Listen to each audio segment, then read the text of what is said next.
8 septembre 2022. Une immense vague de chagrin submerge la planète. À 96 ans, la reine Elisabeth II tire sa révérence après 7 décennies d'un règne étourdissant. Pour Charles, fils aîné de la souveraine, c'est la fin d'une interminable attente. En 70 ans, il a suffisamment attendu pour pouvoir maintenant exercer son job. C'est à l'instant où sa mère pousse son dernier soupir entre les murs du château de Balmoral que le prince Charles hérite de la couronne la plus prestigieuse de l'histoire. Et sur les épaules du nouveau roi d'Angleterre, la pression est déjà colossale. Elisabeth II, c'est pas n'importe qui. Le défi est énorme pour Charles d'être au niveau de sa mère. Dans mes yeux, le plus grand problème pour Charles, c'est qu'on ne sait pas à quel point la popularité de la monarchie dépendait de la popularité de la reine Elisabeth II. Pourtant programmée depuis des années, l'accession du prince Charles à la fonction suprême est un véritable tremblement de terre. Sa légitimité est toujours au cœur de toutes les interrogations. Il a toujours gardé cette image de grand dadais, de grand benet, qui n'arrivait pas à être heureux en ménage et qui n'arrivait pas à avoir les épaules pour pouvoir être roi plus tard. Tout le monde sait que ce type a un caractère épouvantable. C'est-à-dire qu'il n'était pas roi depuis 2 minutes, qu'il s'était déjà mis en colère pour une histoire de stylo qui fuyait. Il fuit, je déteste ces trucs-là. Devenu Charles III, l'ex-prince de Galles arrive donc sur le trône d'Angleterre avec une image publique à la fois indéchiffrable et explosive. Ses caprices sont entrés dans la légende sulfureuse de la famille royale. Charles, c'est un aristocrate pur jus. C'est-à-dire que c'est quelqu'un qui a l'habitude d'être servi. Le matin, il a son pyjama qui est lavé, repassé. Il a ses lacets qui sont repassés aussi. Ses projets révolutionnaires font trembler toute l'Angleterre. On a souvent dit que Charles détestait Buckingham Palace. Sans doute. Mais si demain il n'habite pas Buckingham Palace, il n'y aura plus de relève de la garde à Londres. Et s'il n'y a plus de relève de la garde devant le palais, Londres perd l'une de ses attractions touristiques les plus importantes. Incompris, imprévisible et souvent détesté, nous allons vous raconter l'incroyable histoire du nouveau roi d'Angleterre. Son enfance broyée par des parents absents. Charles a été réellement traumatisé par son enfance où, en gros, il appelait ses parents au secours et ils venaient pas. Son mariage de conte de fées qui tourne au cauchemar sous les yeux du monde entier. En fait, les deux souffraient dans cette relation, que Diana avait trouvé le moyen de se venger en se rendant très populaire auprès du public. Ces humiliations qui vont faire de lui la risée de l'opinion publique. Charles a subi la révélation de conversations plus qu'intimes, on pourrait dire scabreuses. Où il lui dit « j'aimerais être un tampax, enfin j'aimerais être toujours dans ton pantalon avec toi toute la journée pour être sûr d'être avec toi ». Dans le sillage de Charles, il y a la reine consort Camilla qui l'a imposée au forceps chez les Windsor. Alors sa plus grande victoire est évidemment d'avoir réussi cette osmose avec Camilla et de faire admettre Camilla à la reine. Hier, haïe de tous, la mystérieuse épouse de Charles est aujourd'hui un pilier essentiel de la famille royale. Il y avait cette dimension fusionnelle entre les deux. C'était assez touchant. C'est la seule personne capable de le calmer, de le cadrer et surtout en qui il a une confiance absolue. L'assurance tout risque de la monarchie britannique, c'est elle. Pour assurer la survie de la couronne, Charles doit relever un immense défi. Éteindre l'incendie allumé par son fils Harry, qui lui a déclaré la guerre. Harry a gardé ce souvenir traumatique-là de la mort de sa mère et qu'il faut bien trouver un responsable. Et le responsable, comme beaucoup de Britanniques, il pense que c'est son père. Ses plus folles extravagances, ses liens étonnants avec Kate et Meghan, ses belles-filles, son combat acharné pour sauver la planète, vous allez enfin savoir qui est vraiment Charles III d'Angleterre, le monarque aux 1000 visages.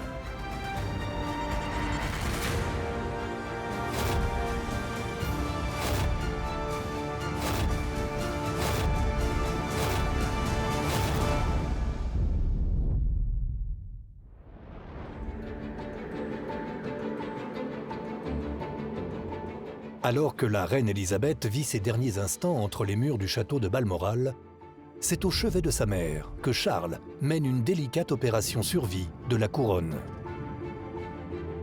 Il fallait absolument une image unie pour le peuple britannique. Ce n'était pas du tout le moment pour montrer les différends entre, par exemple, Harry et Meghan d'un côté, William et Kate de l'autre, le prince Charles et Camilla au milieu. Il fallait que la famille soit unie, en deuil, pour la bonne image pour la population britannique. Et ça, c'était pas gagné, parce que bien sûr, la brouille entre les deux frères est encore terrible.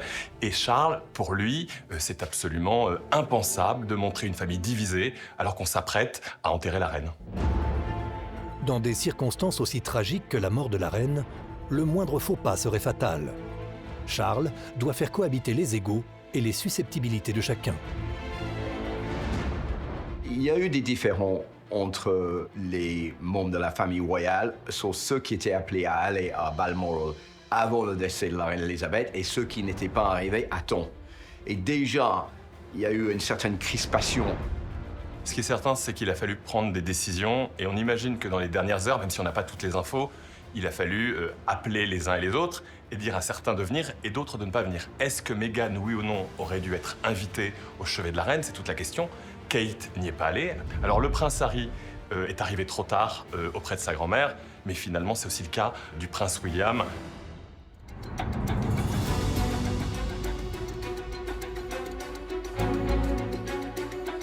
9 septembre 2022. Le nouveau roi s'adresse pour la première fois à la nation sur l'antenne de la BBC.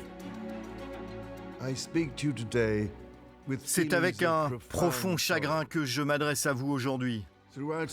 Tout au long de sa vie, Sa Majesté la Reine, ma mère bien-aimée, a été un exemple pour moi-même et pour toute ma famille. » Après l'hommage de rigueur à sa mère et la promesse de servir corps et âme les citoyens du Commonwealth, Charles remercie longuement sa famille. D'abord Camilla, son épouse, puis William, son héritier, et enfin, énorme surprise, je voudrais aussi exprimer tout mon amour pour Harry et Meghan, alors qu'ils continuent à construire leur nouvelle vie outre-Atlantique. Il a eu un mot plus inattendu, plus surprenant pour Harry et Meghan. Charles a pris soin de mentionner Harry et Meghan dans son premier discours. Et il l'a fait, sans aucun doute, à dessein. Il a voulu quand même parler d'eux et leur montrer son affection. Il s'entendait bien avec Meghan, il l'appelait tungstène. Vous savez, le métal super solide, c'est une façon de dire, voilà, elle est inusable, incassable. L'hommage à Harry et à Meghan en leur souhaitant bonne chance, je pense, est venu du cœur, parce que le prince Charles, devenu Charles III, veut à tout prix se rapprocher de son plus jeune fils et mettre fin à la brouille. Le leitmotiv était l'unité de la famille, quitte à régler ses comptes ensuite, après les funérailles. Avec ces quelques mots, Charles s'impose devant toute la planète comme l'homme de la grande réconciliation. Lors des funérailles d'Élisabeth II, la famille royale semble totalement soudée dans le deuil. L'illusion est parfaite. Mais est-ce que Harry et Meghan ont été pris de court dans cette histoire? Est-ce qu'ils ont été forcés à faire front uni avec William et Kate? Certes, on leur a demandé de le faire. Est-ce qu'ils l'ont fait à gaieté de cœur? Probablement pas, parce que les problèmes entre ces deux frères sont restés intacts.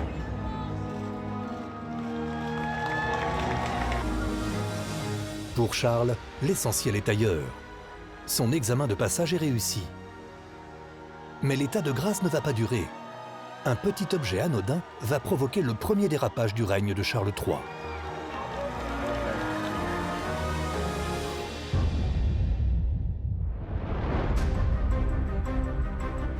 Tout juste devenu roi, Charles effectue son premier déplacement officiel en Irlande du Nord. Au moment de signer le livre d'or du château de Hillsborough qu'il vient de visiter, c'est la sortie de route. Mon Dieu, j'en ai plein les doigts. Oh là là, il fuit complètement. On l'avait pourtant vérifié. Je déteste ce genre de choses. C'est toujours pareil. Il a été particulièrement violent dans un geste quand il voulait que quelqu'un enlève un stylo de son bureau. Il a un geste d'irritation, c'est simplement le signe d'un homme à qui on a toujours tout passé, on a toujours tout pardonné, on a toujours écouté le moindre de ses désirs. En quelques heures, la vidéo met le feu aux réseaux sociaux. L'image déroutante d'un souverain britannique irritable et hautain marque le passage à une nouvelle ère.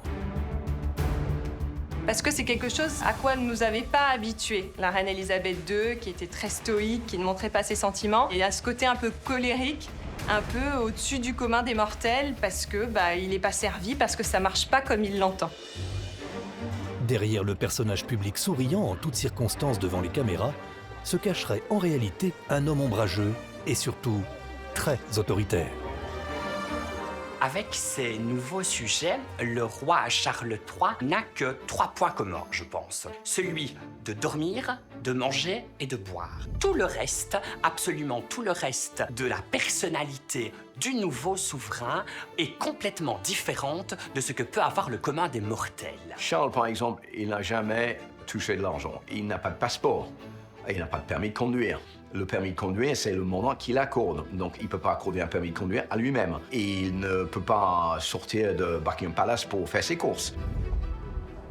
Il ne peut pas prendre un bus à 2 étages. Il ne peut pas prendre le métro. Il ne peut pas aller sur les réseaux sociaux. Donc, il vit cloîtré dans un autre monde où il est coupé de la réalité de la vie. Et il est habitué à ce que tout le monde obéisse au moindre de ses désirs. Des couloirs de Clarence House, le palais londonien de Charles, s'échappent régulièrement de savoureuses indiscrétions. Elles nous renseignent encore un peu plus sur la personnalité profonde du nouveau roi. Charles est un peu impatient, il peut être colérique et il peut prendre des décisions qui peuvent peut-être de temps en temps choquer. Il y a des conseillers qui ont été remerciés du jour au lendemain et ils n'ont jamais compris pourquoi. C'est un vieux monsieur acariâtre qui a absolument pas envie que quoi que ce soit lui résiste, et encore moins un valet. Si on pénètre à Clarence House, qui, il y a jusque quelques mois encore, était la résidence officielle du prince Charles, il y avait quand même une domesticité de 120 membres. Dont un valet de chambre missionné expressément que pour pouvoir mettre de la pâte à dentifrice 2 cm, pas un de moins, pas un de plus, sur la brosse à dents du prince. Et on sait que 2 autres des valets étaient chargés d'habiller le prince en permanence. C'est-à-dire que Downton Abbey, à côté, c'est de la rigolade. C'est une vie à la façon des Windsor. C'est une vie qui est quelque part la tradition de la famille royale britannique, mais qui n'existe pas en dehors de Clarence House ou Buckingham Palace. Il est toujours bien entouré par son propre personnel, qui est là pour faire en sorte que le jour se passe le mieux possible. Au fil du temps, ce sont les anecdotes les plus folles qui ont circulé à propos de Charles. La plus fameuse concerne son petit déjeuner. Il y a cette histoire qu'il a 6 œufs à la coque qui sont préparés tous les matins et lui choisit l'œuf parmi ces 6 qui est pour lui le mieux cuit selon ses désirs.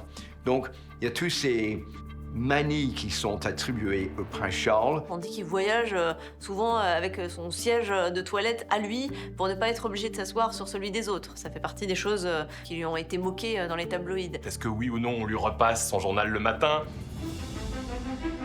Ce qui est en revanche certain, c'est qu'à l'heure du déjeuner, Charles ne fait pas travailler son personnel. Depuis l'âge de 30 ans, le nouveau roi se passe volontiers du 2e repas de la journée ou le réduit au strict minimum pour garder une ligne impeccable. C'est quelqu'un qui ne déjeune pas. Il mange un petit sandwich et il boit un thé. Il peut s'en passer.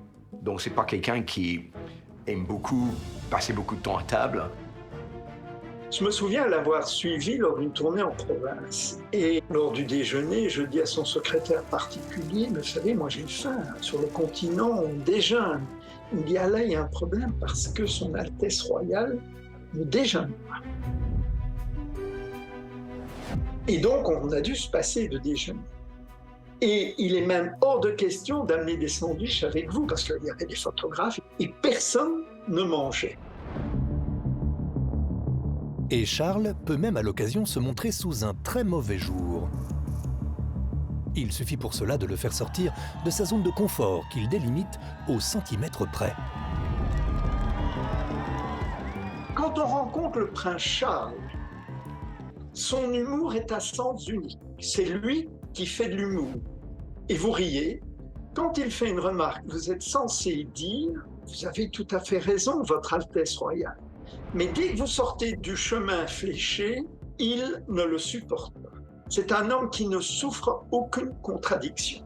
Il n'aime pas ça et il est d'ailleurs désorienté. Les lubies hors sol et le caractère soupe au lait de Charles, seule la reine consort Camilla peut les supporter. Camilla, un destin hors norme. Elle a été au cœur du plus grand scandale lié à la couronne d'Angleterre. 1993. Le mariage de Charles et de la princesse Diana est en lambeaux.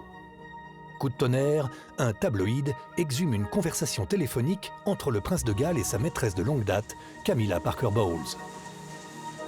Le contenu est tout simplement sidérant. Jamais la presse n'avait violé l'intimité d'un membre de la famille royale. Charles a subi la révélation de conversations plus qu'intimes, on pourrait dire scabreuses. Il est au téléphone avec Camilla. Une scène qui pourrait paraître assez touchante, bien qu'elle soit très coquine, où il lui dit « J'aimerais être un tampax, enfin, j'aimerais être toujours dans ton pantalon avec toi toute la journée pour être sûr d'être avec toi, etc. » Je veux me sentir tout contre toi, sur toi, de haut en bas, dedans et dehors. Oh mon Dieu, je voudrais vivre dans ton pantalon, ce serait beaucoup plus facile de te voir. Je pourrais, Dieu me pardonne, me muer en tampax. Enfin, c'est du délire. C'est-à-dire que, imaginez-vous vos conversations qui se retrouvent dans la presse comme ça, avec une volonté manifeste de nuire. Ça a été un cauchemar, parce que sa vie était étalée, sa vie secrète, d'une façon incroyable. Je rappelle qu'en monarchie, le ridicule tue. Hein. C'est-à-dire que s'il y a une chose qui tue en monarchie, c'est bien le ridicule. Le prince Charles a été étrillé parce qu'il avait cette conversation avec Camilla où il disait qu'il aurait bien aimé être un tampon, en fait, un de ses tampons. Bon, alors à la fois, c'est presque ridicule pour un prince. En plus, ça ne va pas du tout parce que les Britanniques adorent la princesse Diana et donc ça veut dire que elle, dans l'histoire, elle est trompée, donc il lui fait du mal.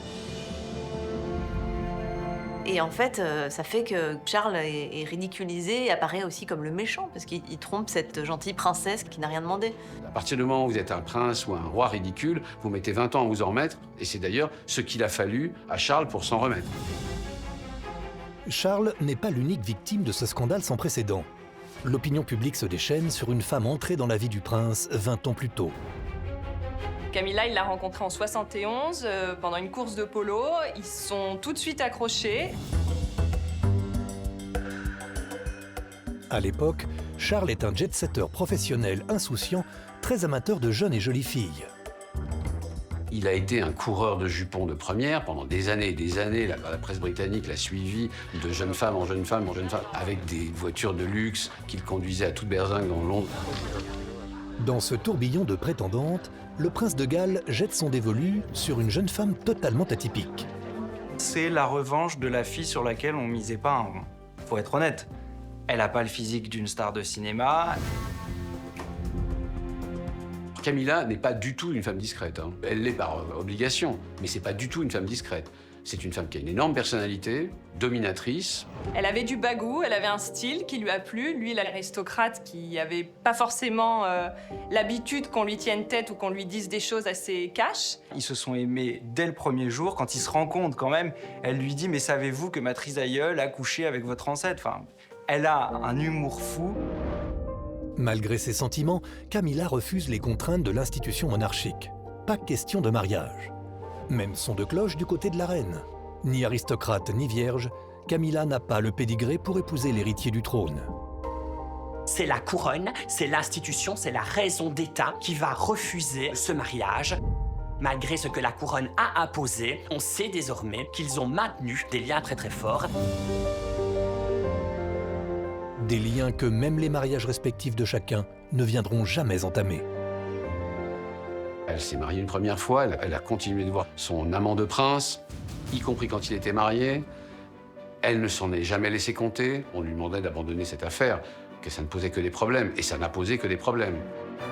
Finalement révélée par l'affaire du tampon, la longue relation adultère entre Charles et Camilla fait trembler la couronne. La maîtresse du prince devient l'ennemi public numéro 1. C'est une femme, bien sûr, qui a beaucoup souffert de la situation, qui a été traitée de tous les noms. Elle est devenue la sorcière, la femme à abattre dans les années 90. Je crois que dire que Camilla a été détestée, le mot est faible. Elle a été honnie. On l'appelait la hyène, quand même.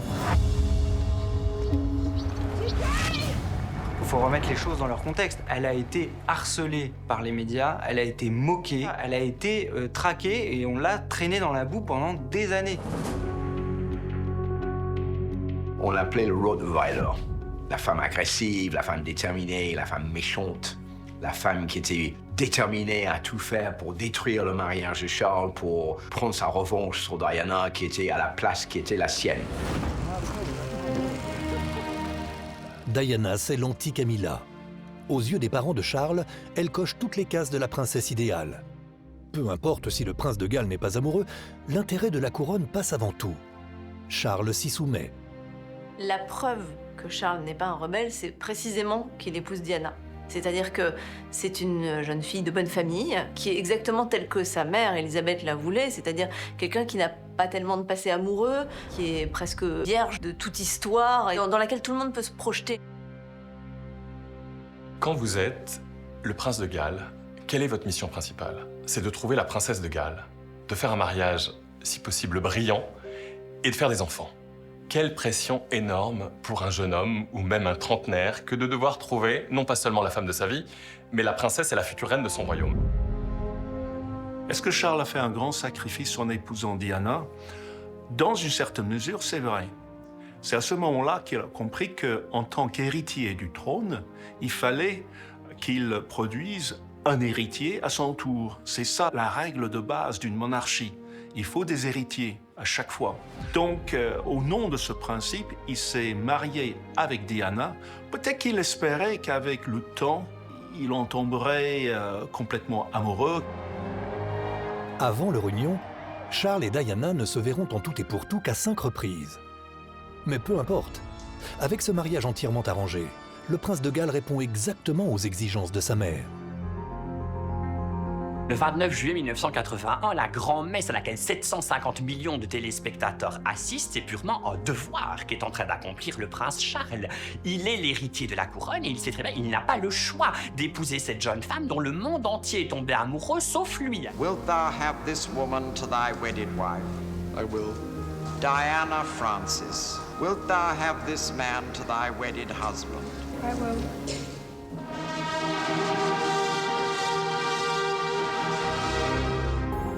Avec le mariage du prince de Galles et de Diana Spencer, les Windsor offrent au monde entier un spectacle digne du meilleur spécialiste en la matière.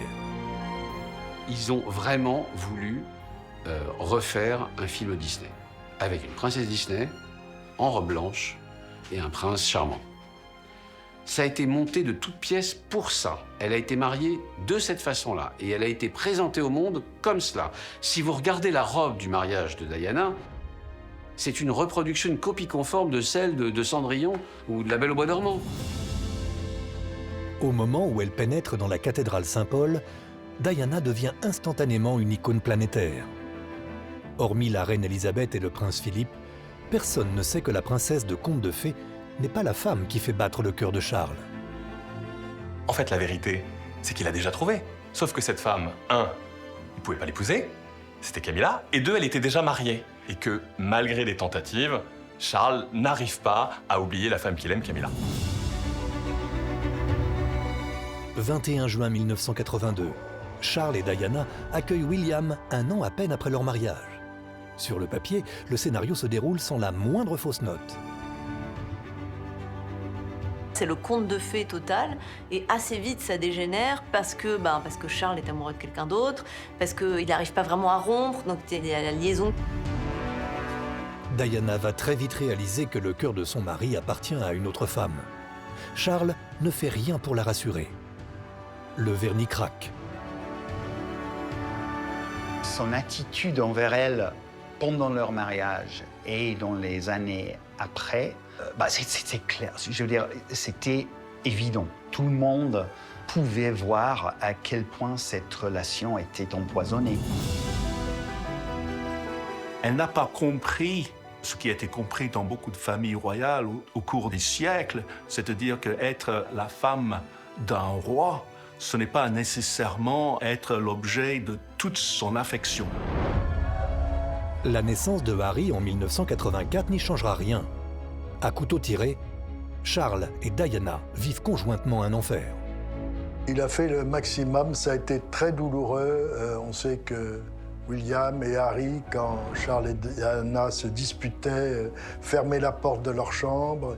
Ils ont beaucoup souffert, comme tous les enfants dont les parents sont en crise permanente. Cette crise se transforme en guerre médiatique ouverte entre Diana et la famille royale. L'innocente oie blanche devient la bête noire de la couronne. Charles, il a essayé d'être un bon père, mais c'était compliqué pour lui parce que son mariage prenait l'eau, parce que Lady Diana a commencé à n'en faire qu'à sa tête. C'était compliqué pour lui d'exister auprès d'Harry et William parce que aussi Lady Diana prenait beaucoup de place. Diana avait trouvé le moyen de se venger en se rendant très populaire auprès du public. Élisabeth II et le prince Philippe ne s'attendaient pas à un tel cataclysme, Lady Diana. Et il suffisait d'un rien pour que tout le monde l'écoute. Elle baissait un peu la tête, elle clignait un peu des yeux, elle jouait justement à la femme triste et ça suffisait. C'est une femme extrêmement brillante à laquelle ils ont eu affaire. 1995. Alors que le prince et la princesse de Galles ne vivent déjà plus sous le même toit, Diana achève de ridiculiser le père de ses enfants. Avec l'aide de faux documents, Martin Bashir, un journaliste de la BBC, persuade Diana qu'elle est espionnée par les services secrets de Sa Majesté. Folle de rage, la princesse accepte de parler devant les caméras et lâche ses coups comme jamais. On atteint alors un point d'horreur absolue, incommensurable en 1995, lorsque la princesse donne cette fameuse interview à Martin Bashir sur Panorama, dans laquelle elle dit clairement que non seulement ils étaient 3 dans ce mariage, donc ça fait une personne de trop, mais surtout qu'elle a vraiment de gros doutes par rapport à la capacité de Charles à pouvoir un jour devenir roi.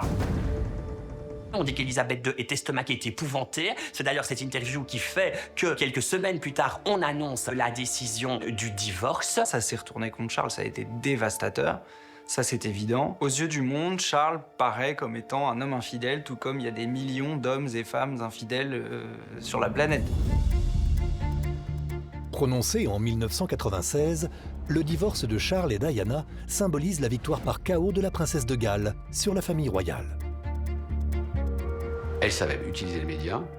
Elle était infiniment plus belle que n'importe quelle autre femme de la famille royale, infiniment plus populaire. Diana qui savait pertinemment comment fonctionnent les médias, comment fonctionnent les photographes. Quand elle va dans le sud de la France et qu'elle fait les fameuses photos en maillot de bain bleu sur le bout du bateau, elle appelle le photographe après pour lui dire « ça va, c'était pas trop flou, sinon je peux reposer ». Un truc que Charles n'a jamais fait. Pendant des années, Charles a encaissé les coups, sans rien dire. Auprès du public, son image est terriblement entachée parce que Diana, elle rafle tous les corps, elle est en train de devenir la princesse du peuple. Et tout cela, se retourne contre Charles qui endosse vraiment le costume du mauvais personnage, de celui que l'on va adorer détester. 31 août 1997 à Paris. Paris, France tonight, a tragedy. Diana, Princess of Wales, is now officially reported as dead. Diana trouve la mort dans un accident de voiture à 36 ans. Entre stupeur et incrédulité, le traumatisme est planétaire. Dès l'annonce de la mort de la princesse, tous les regards se tournent vers Charles. Il est placé en première ligne sur le banc des accusés. Ce mari infidèle, celui qui a rendu malheureuse Diana et qui peut-être indirectement est responsable de sa mort. Il y avait tellement de haine, tellement de messages horribles. Vous avez tué la princesse de Galles. Goodbye, England's rose. May you ever grow in our hearts. You were the greatest place to sit, where lives were torn apart. Le 6 septembre 1997, jour des funérailles nationales de Diana, alors que l'Angleterre tout entière se recueille, Charles vit les heures les plus angoissantes de son existence. Souvenez-vous quand même qu'on dit que le jour des obsèques, pour pouvoir suivre la dépouille de Diana, il a revêtu en dessous de son costume un gilet pare-balles, tellement il est persuadé que dans la foule, quelqu'un va pouvoir lui tirer dessus, tellement on lui en veut. Il est devenu un homme à abattre, Charles, en 97. Les obsèques de Diana rassemblent plus d'1 milliard de téléspectateurs dans le monde. On n'avait jamais vu ça à la télévision, mais des tonnes et des tonnes de fleurs partout à Buckingham. Lors de cette journée de deuil, une séquence bien particulière va marquer au fer rouge l'inconscient collectif. Tous les Britanniques gardent en tête l'image de ce petit garçon qui est derrière le cercueil de sa mère, devant tout le monde, en file avec son grand frère et son grand-père, et tout en noir avec son costume un peu trop grand, et avec sa mère qui vient de mourir quelques jours avant. C'est terrible.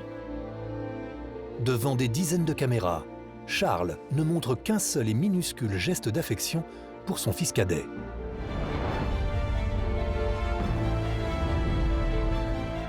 Plus terrible encore, l'image d'Harry et William suivant le cercueil de Diana suscite immédiatement des interrogations. Charles aurait-il ce jour-là imposé l'épreuve de trop à ses enfants?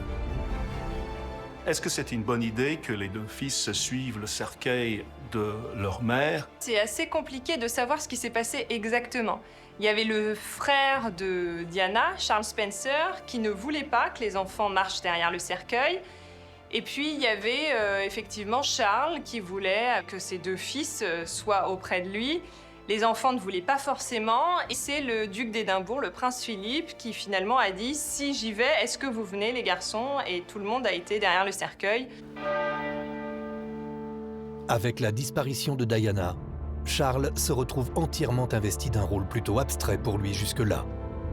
Il y a deux périodes dans le rôle de père pour Charles. Il y a la période avant le décès de Diana et après le décès de Diana. Et quand les enfants étaient jeunes et Charles et Diana étaient toujours mariés, c'est vraiment Diana qui s'en est occupée. C'était elle qui était vraiment la chef de famille en ce qui concerne la façon dont les enfants étaient élevés. C'est elle qui prenait les décisions. Mais c'était typiquement dans la tradition des Windsor et des familles aristocrates britanniques. Le père ne s'occupait pas des enfants. Cette nouvelle responsabilité tombe à point nommé pour redorer l'image catastrophique du prince de Galles. Seul avec ses deux enfants, Charles peut offrir au public un tout nouveau visage.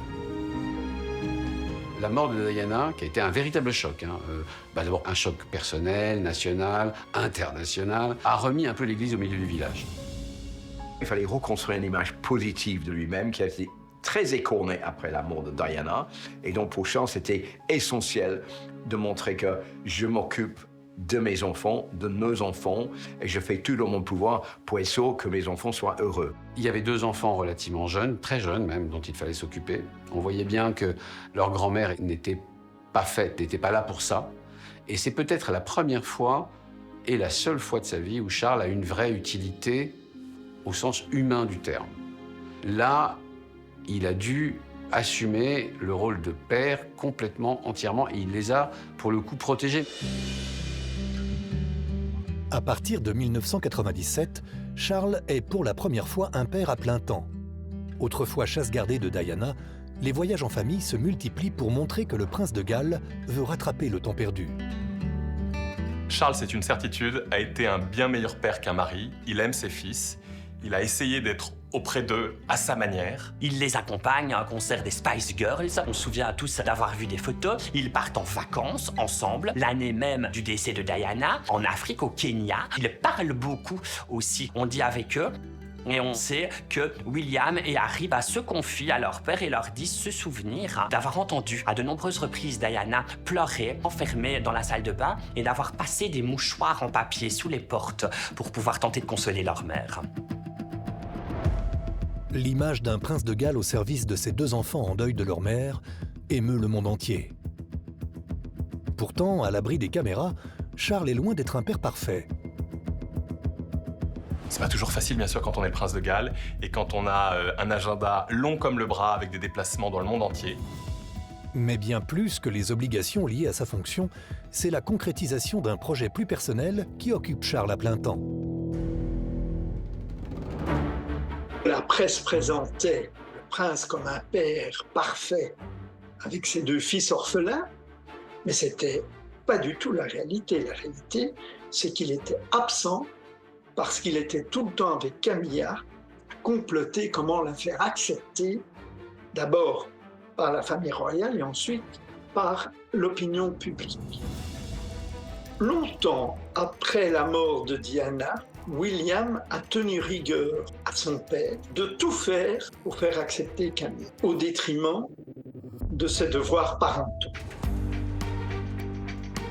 Camilla, il l'a toujours dit, c'est la part non négociable de sa vie. Toute sa vie, il n'aura de cesse de faire entrer Camilla dans la famille royale et la faire accepter par tous les Britanniques. Contrairement à la légende populaire, c'est bien l'aîné des fils du prince de Galles qui vit le plus douloureusement l'omniprésence de Camilla auprès de son père. Ce qui est intéressant dans la relation entre Charles et ses 2 fils, c'est qu'il y a eu un retournement. Pendant longtemps, William, on a du mal à l'imaginer, mais c'était lui un peu le rebelle. Et Harry était très proche de son père. Maintenant, c'est tout le contraire. Après la mort de Diana, Charles a eu de meilleurs rapports avec Harry qu'avec William. William, il était très proche de sa mère. Il a beaucoup souffert de la mort de Diana. Il y a toujours eu la question du rôle de Camilla dans la séparation et le divorce de ses parents. Et il rend Camilla responsable de la séparation et du divorce de ses parents. Donc la relation était beaucoup plus compliquée. Avec Harry, qui était beaucoup plus jeune, ça a moins joué. En plus, les personnalités sont différentes. Harry est extraverti, il est rigolo.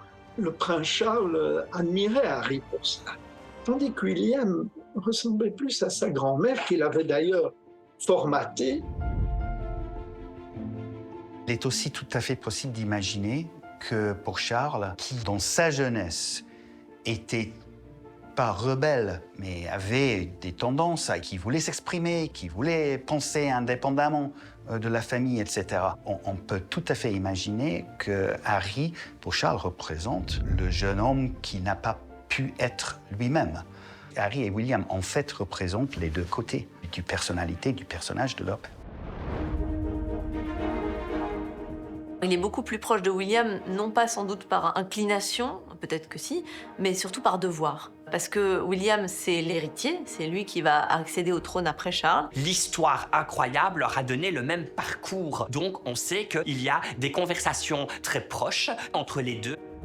Où régulièrement, ils échangent sur ce rôle, ce métier un peu différent qui est celui de régner et que régulièrement William demande des conseils à son père. Auprès de William, Charles a toujours compté sur une alliée de poids qui, dès le premier jour, a énormément œuvré pour rapprocher le père et le fils. Charles a des très bonnes relations avec Kate Middleton et c'est elle aussi qui a aidé à ce que William puisse s'entendre avec Camilla, puisque Camilla et Kate sont très proches. Le prince Charles s'entend bien avec Kate Middleton, alors qui donne une apparence, c'est vrai, assez parfaite de la monarchie, qui est impliquée dans de nombreuses associations, qui ne montre jamais une émotion négative, qui est toujours très souriante sur les photos, etc. Et vraiment, enfin, on les voit s'envoyer parfois des bisous à la main parce que je pense qu'il reconnaît qu'elle fait vraiment bien le travail. William, c'est aujourd'hui l'héritier, le prince de Galles, il est proche de son père, il partage aussi bien le même sens du devoir que les mêmes engagements. Aujourd'hui, le prince William s'engage pour l'environnement et va reprendre finalement les engagements de son père. Et puis il y a aussi une vraie complicité qui se fait avec Kate. Charles aime beaucoup Kate. Pour le prince Harry, trouver une place adéquate dans cet attelage uni par une communauté de destin était mission impossible. Le fils cadet de Charles grandit à l'ombre d'un frère qui sera roi. Il est mécaniquement condamné à jouer les seconds rôles, sauf tragique coup du sort.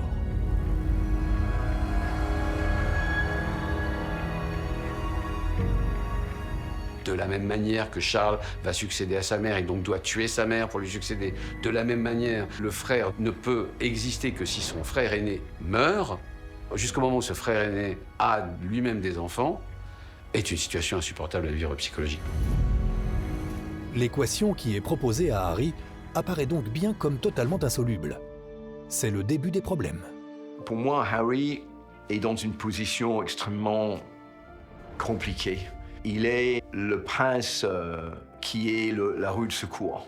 C'est le prince qui éventuellement peut servir un jour, mais dès que le futur roi ou reine aura un enfant, eh ben, je me retrouve à une place encore plus loin, et encore plus loin, et encore plus loin. Donc, à quoi je sers? Il explique lui-même qu'il a dû faire une psychanalyse pour comprendre ce qui lui arrivait, et ce qu'il a dû dire à son psychanalyste n'a pas dû être simple. Il faut bien comprendre une chose. Harry, qui est donc cet enfant un peu turbulent, plutôt aimé de sa grand-mère, en fait n'est jamais sorti de cette famille. C'est un Tanguy éternel. C'est un type, vous vous rendez compte? Il a plus de 30 ans, il a passé sa vie entre son frère, sa belle-sœur, sa tante, son cousin, sa grand-mère, son grand-père, son père. C'est impossible de le régler sans un regard extérieur. Et que Meghan ait ce regard extérieur. Et donc on voit arriver Meghan Markle. Et la question se pose toujours, et on n'a pas la réponse, est-ce que c'est Harry qui a utilisé Meghan pour quitter la famille royale pour aller s'installer aux États-Unis, ou est-ce que c'est Meghan qui a utilisé Harry pour se faire un nom, pour devenir une icône? Quand Meghan et Harry quittent l'Angleterre pour les États-Unis fin 2020, Charles assiste impuissant à la fin d'un conte de fées dont il a été l'un des principaux acteurs. Charles est extrêmement blessé de cette situation. Pourquoi ce couple leur a tourné le dos? Est-ce qu'il a vraiment mal accueilli Meghan? Certainement pas. Rappelons que c'est le prince Charles qui a mené Meghan Markle à l'hôtel le jour de son mariage de la chapelle Saint-Georges devant 2 milliards de téléspectateurs. Charles a profondément cru dans le mariage d'Harry et Meghan. Tout d'abord d'un point de vue institutionnel, parce qu'il s'est dit que pour la couronne, c'était hyper génial d'accueillir enfin une personne issue des minorités, et aussi d'un point de vue privé, parce qu'il voyait vraiment ce fils qu'il aime, vraiment amoureux d'une jeune femme qui, après tout, connaissait les codes, connaissait le job, puisqu'elle était actrice, donc elle sait, en quelque sorte, ce qu'est la pression populaire, ce qu'est une popularité incroyable. Meghan Markle, c'est un gâchis. La firme, sous Élisabeth II, n'a pas réussi à l'intégrer. Et je pense que si Charles III avait été à ce moment-là, ça se serait mieux passé. C'est quelqu'un qui est beaucoup plus ouvert d'esprit, qui aurait pu mieux intégrer Meghan Markle, notamment au niveau du Commonwealth, de la représentation. Près de 10 000 kilomètres séparent aujourd'hui Charles, d'Harry, Meghan et de leurs enfants Archie et la petite Lilibet, dont on dit qu'elle n'a été présentée qu'en coup de vent à son grand-père pendant le jubilé d'Élisabeth II en juin 2022.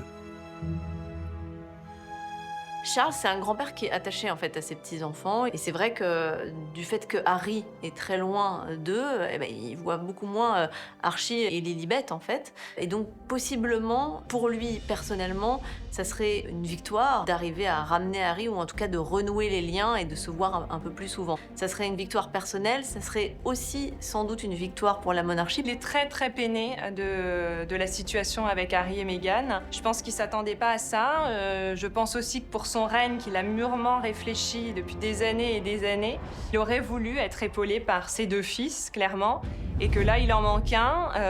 Quel avenir après pour le prince Harry? Ça, c'est la grande question. Pour autant, entre l'interview explosive donnée à Oprah Winfrey, puis plus récemment des mémoires tout aussi corrosives, un retour en Angleterre du prince Harry est-il seulement imaginable? Et dans quelles conditions? Pour Harry, c'est simple, c'est l'exil ou le divorce. C'est soit un exil à la Édouard VIII et Wallis Simpson avec une vie oisive, faite de mondanité, ou c'est soit un divorce avec Meghan Markle qui reste aux États-Unis et Harry qui rentre avec des Britanniques qui lui ouvrent les bras, et il récupère ses titres, l'affection de William et de Charles, et il épaule son père dans ses nouvelles fonctions. Au milieu de ces lourds dossiers familiaux qui continuent de lui empoisonner la vie, Charles peut au moins se réjouir d'avoir réussi son plus grand pari.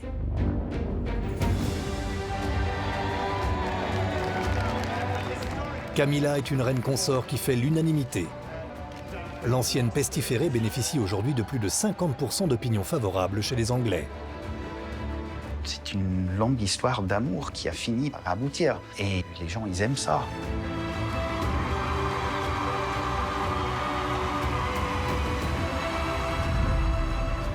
La vie amoureuse de Charles III, c'est à la fois un drame et la plus belle histoire d'amour du XXe et aujourd'hui du XXIe siècle. Un drame parce qu'il y a ce mariage complètement raté avec cette pauvre Diana.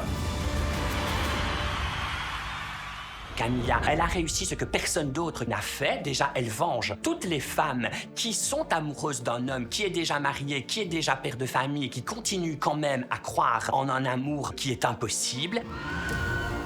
C'est justement par amour pour Charles que Camilla a intégré les codes de la famille royale. Elle va perdre du poids, elle va accepter de se refaire faire les dents, elle va accepter que ses cheveux changent également de couleur et surtout, elle prend vraiment des leçons et des cours pour avoir un maintien royal, un maintien de princesse.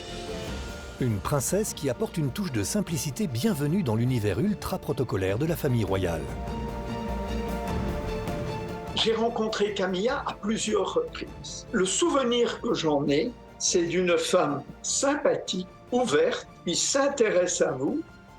Moi, j'ai été chaque fois très impressionné par elle. Elle n'a pas ce côté arrogant, insupportable de temps de Windsor. Entre Charles et Camilla, une alchimie permanente semble opérer. Tous ceux qui ont reçu le couple lors d'une visite officielle le confirment. C'est un duo hors norme. Il y avait cette dimension fusionnelle entre les deux. Souci pour l'un comme pour l'autre, même quand il y avait 20 mètres d'écart parce que l'un était accaparé d'un côté, l'autre de l'autre, qui est toujours un regard qui recherche l'autre. C'était assez touchant. Quelques mois avant sa disparition, c'est par un communiqué officiel qu'Élisabeth II adoubait sa belle-fille dans son rôle de reine consort. Ce geste inattendu témoigne bien du rôle capital joué par Camilla auprès de Charles. Charles, c'est un homme qui est très sanguin, qui peut être très nerveux, qui a un tempérament de feu. Seule Camilla, c'est le dorloter, c'est le comprendre et c'est l'apaiser aujourd'hui. Camilla est probablement la meilleure chose qui lui soit arrivée de sa vie. Tout le reste peut être discuté et discutable, mais ça non. C'est la seule personne capable de le cadrer et surtout en qui il a une confiance absolue, définitive et sans aucune restriction. L'assurance tout risque de la monarchie britannique, c'est elle. Pour faire accepter Camilla dans le clan Windsor, Charles a dû batailler presque 35 ans contre sa mère. Élisabeth II et son fils ne partagent pas tout à fait les mêmes valeurs. La reine était une femme pingre, très économe, proche de ses sous, voulait montrer l'exemple d'une certaine austérité à ses sujets. Le prince Charles, c'est juste l'inverse. D'abord, il est très riche et main grand trait. Moi, je n'ai jamais été reçu ni à Clarence House ni à Highgrove, mais ceux qui l'ont été me disent que les dîners sont grandioses. Moi, j'ai été dîner et déjeuner au palais de Buckingham avec la reine Elisabeth II, ça n'avait rien de grandiose. Lui, il vit vraiment sur un grand train. Charles, Élisabeth, 2 salles, 2 ambiances. La mère et le fils ont souvent été au bord de la rupture. Le malentendu s'est même installé dès la venue au monde du prince héritier. Charles, il est né dans une famille où, au bout de 3 ans, sa mère était reine. Donc il est habitué à une certaine forme de luxe, à un certain entourage, à un certain traitement. Réveillé au son de la cornemuse, c'est entouré d'une armée de domestiques que le petit prince apprend à marcher dans les somptueux couloirs de Buckingham Palace. Le tableau fait rêver, l'essentiel est pourtant totalement absent. Charles, depuis le début de son enfance, a manqué cruellement d'amour. Charles a été réellement traumatisé par son enfance où, en gros, il appelait ses parents au secours et ils venaient pas. C'est un peu ce qui s'est passé. Parce que la reine, c'est pas une mère au sens premier du terme, c'est la mère de la nation. Elle a peut-être oublié d'être la mère de Charles. On sait que c'est une famille qui vit selon des codes et des règles qui sont vraiment anormales. Dans la personne d'Élisabeth II, il y avait un sens de devoir et d'obligation et de service qui primait vraiment sur tout. Donc c'est difficile d'imaginer comment une vie familiale normale aurait pu être possible. Une relation à distance s'établit entre la reine et son tout jeune fils. Avec Charles, Élisabeth II est particulièrement exigeante. Elle a été vraiment sévère comme ça avec lui dès le départ parce que elle faisait son devoir et elle estimait que lui, il devait le faire aussi en tant qu'héritier du trône. Et donc, voilà, elle a été sévère avec lui tout en ne lui accordant que très peu de temps. L'absence de sa mère, Charles en paiera même les conséquences encore bien des années plus tard. Charles a eu des rapports compliqués avec ses enfants, tout simplement parce qu'il n'a pas le modèle. Il n'a pas le mode d'emploi. Parce que la reine lui a pas donné. Le fossé qui sépare Charles et Élisabeth II devient un gouffre quand la reine et le prince Philippe décident d'envoyer leur fils en Écosse dans un pensionnat qui applique une discipline de fer. Le prince Philippe s'est dit, bon, il va falloir endurcir un petit peu tout ça, parce que quand même un jour, il va être appelé à devenir roi. Charles a 10 ans. Il est littéralement expédié à 900 km de Buckingham. Un enfer, comme il le racontera plus tard à maintes reprises. Il va vraiment vivre ces années là-bas, au collège, comme étant des années de prison, dira-t-il plus tard. Vous savez, les collèges dans le nord de l'Écosse, où on vit en short, où la fenêtre est ouverte toute la nuit, même quand il neige. On souligne que l'hiver, la petite particularité de l'établissement est de faire prendre des douches d'eau glacée aux intervenants et de les faire courir à l'aube, voire même complètement en pleine nuit, avec un sac de briques sur le dos. Donc c'est une scolarité qui ne correspondait pas au tempérament du prince, qui était romantique. Un enfant rêveur, il aimait la poésie, Charles, et il aimait dessiner des fleurs dans des cahiers de dessin. Et du coup, il a grandi comme ça, de manière assez solitaire. Livré à lui-même, Charles oublie ses malheurs grâce aux fabuleux paysages écossais qui entourent Gordonstoun. Cette nature incroyablement sauvage va profondément le marquer. L'écologie devient le combat de sa vie. En la matière, Charles a quelques longueurs d'avance sur le reste de la planète. C'est absolument pas du flanc, il a vraiment des convictions écologistes. Ça fait maintenant plus de 50 ans qu'il milite véritablement pour l'environnement. Son premier discours public sur l'environnement, et il était très précurseur sur ça. Il a parlé des dangers du changement climatique, du risque de la disparition des espèces, etc. à 21 ans, donc il y a 52 ans. Aujourd'hui, autorité mondiale incontestable quand on parle d'environnement, Charles a pourtant payé très cher son engagement précoce. Charles a souffert très tôt d'une image assez injuste et Charles a été très caricaturé. On disait qu'il parlait aux arbres, voilà, avec ses grandes oreilles. Quand vous avez un physique comme le sien, forcément, ça aide pas. On se moquait de Charles en disant « mais regardez comment il est fou, et il dit qu'il aime bien parler avec les plantes et les arbres, mais vraiment, on a intérêt à un cinglé qui va être roi un jour ». Les Britanniques l'ont pris un peu, comment j'allais dire en français, un peu vulgairement, pour un baltringue. C'est-à-dire pour quelqu'un qui n'était pas à la hauteur de son rôle. Imperméable à la critique, Charles reste fidèle à ses convictions qu'il met en pratique dès qu'il le peut. À 170 km de Londres, Highgrove, dans le Gloucestershire, est la deuxième maison de Charles. Acheté en 1980 pour 1,5 million d'euros par le prince de Galles, le domaine de 700 hectares est vite devenu son laboratoire. Dès 1985, il annonce que son domaine d'Highgrove, les fermes qui entourent son domaine, vont se consacrer exclusivement à l'agriculture biologique. À l'époque, en 85, personne ne sait encore vraiment ce qu'est l'agriculture biologique. Les jardins du parc, aujourd'hui ouverts au public, sont des attractions très prisées au Royaume-Uni. Charles est fier de faire partager un projet environnemental assez unique en son genre. Il est jusqu'au boutiste, Charles, puisqu'on sait que Highgrove, il a demandé que l'entièreté des salles de bain soit équipée pour que l'eau des douches et des baignoires soit récupérée pour pouvoir alimenter les nombreux jardins, puisque c'est un passionné de jardinage. Et qu'à Highgrove, il a fait aménager un jardin marocain, un jardin français, un jardin sauvage, un potager. Et il y a d'ailleurs notamment le bois du prince George, avec des ponts composés de hêtres qu'il a plantés tout spécialement à la naissance du prince George. Les garages des résidences royales abritent quelques joyaux de l'industrie automobile britannique. Si Élisabeth II se déplaçait en Rolls et en Bentley, Charles roule depuis plus de 50 ans dans une Aston Martin DB6. Cadeau de sa mère pour son 21e anniversaire. On ne le voit pas, mais cette pièce de collection, aujourd'hui estimée à plus d'1 demi-million d'euros, respecte des critères environnementaux draconiens.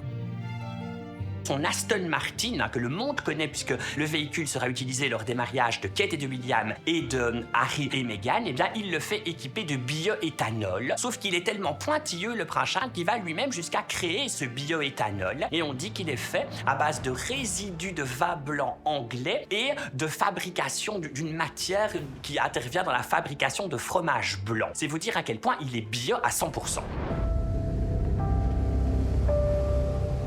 Comme tous les autres princes de Galles avant lui depuis 7 siècles, Charles est devenu, le jour de sa naissance, l'heureux propriétaire du duché de Cornouailles, dont vient à son tour d'hériter William depuis l'accession au trône de son père. D'une valeur estimée à 1 milliard d'euros, ce territoire de 600 km² a fait tomber chaque année 20 millions d'euros dans la cagnotte de Charles. Une rente confortable payée par la centaine de fermes qui exploitent les terres du duché. Si le duché de Cornouailles est aujourd'hui célèbre dans le monde entier, c'est parce que Charles en a fait une marque qui vaut de l'or. Mais Charles, c'est pas seulement un idéaliste, c'est aussi quelqu'un de très intelligent, un excellent gestionnaire qui a extrêmement bien géré son argent et notamment les revenus du duché de Cornouailles, puis qui a même créé une marque, Duchy Originals. C'est une marque de produits bio. Au début, quand il lance ça, tout le monde se moque de lui. Tout le monde se dit « ha ha ha, les sablés du prince Charles ». 30 ans après sa création, Duchy compte près de 400 références alimentaires biologiques produites sur les terres de Charles. Elles sont vendues dans les supermarchés d'une trentaine de pays. Mais pour Élisabeth II, ce fils écolo pose un sérieux problème. Car Charles s'exprime publiquement dès qu'un sujet lui tient à cœur. Et ils sont nombreux. Ses prises de position sur l'architecture, sur les médecines naturelles, sur la diversité, la nécessité d'avoir des gardes royaux noirs alors qu'il y avait des blancs. Des prises de position synonymes de sacrilège quand on est l'héritier de la couronne. En gros, un souverain en Angleterre, en Grande-Bretagne, il a pour mission de ne pas parler, de ne rien entendre et de ne rien voir. Charles, évidemment, c'est tout le contraire de cela. Même quand il ne parle pas, Charles sait parfaitement se faire entendre. Démonstration à 250 km de Londres, dans le Dorset. Charles y a conçu puis fait sortir de terre un projet immobilier qui résonne beaucoup plus fort que n'importe quel discours. Avec ses airs de décor d'Harry Potter, la ville de Pondbury matérialise toutes les préoccupations du prince Charles. On s'est beaucoup moqué de ce village, parce qu'en fait, la forme architecturale de ce village, ça ressemblait grosso modo à une caricature d'Angleterre classique. Il manquait même pas la fontaine à vasque au milieu de la place du village, les petits squares, toutes choses que grosso modo fleurait bon la Grande-Bretagne victorienne du 19e siècle, mais pas tellement celle du 21e siècle. Je tiens à préciser quand même que ça a très bien marché, que le village aujourd'hui n'est plus un village, il compte à peu près 8000 personnes qui vivent et qui sont très heureux. Charles, c'est le changement dans la continuité. Ça pourrait être un slogan politique, presque. Il veut que ça change, il veut que ça bouge, il veut préserver. Si elle ne désapprouve jamais publiquement les initiatives de son fils, Élisabeth II regarde très agacée Charles intervenir dans le débat public. Il a écrit des lettres à plusieurs ministres en Grande-Bretagne pour faire part de ses déconvenues par rapport à des projets politiques. Cette tradition de réserve, de non-intervention est vraiment très importante dans la famille royale.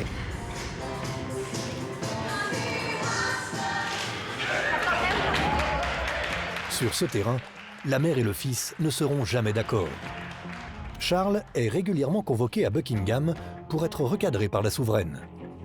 Donc effectivement, il y a eu des relations tendues entre la reine et Charles parce qu'ils n'ont pas la même conception du pouvoir. Qu'elle ait douté de ses capacités, pendant longtemps, oui, ça a été le cas. Il y a longtemps eu des frictions entre Élisabeth II et le prince Charles. Ce n'est plus un secret pour personne, puisqu'on sait que Élisabeth II, à maintes reprises, a fait remarquer à Charles que son devoir constitutionnel était celui de se taire. Pour Charles, en tant que personnage, je pense qu'il a énormément souffert de cette situation, parce qu'à maintes fois dans sa vie, il s'est posé la question, mais à quoi je sers?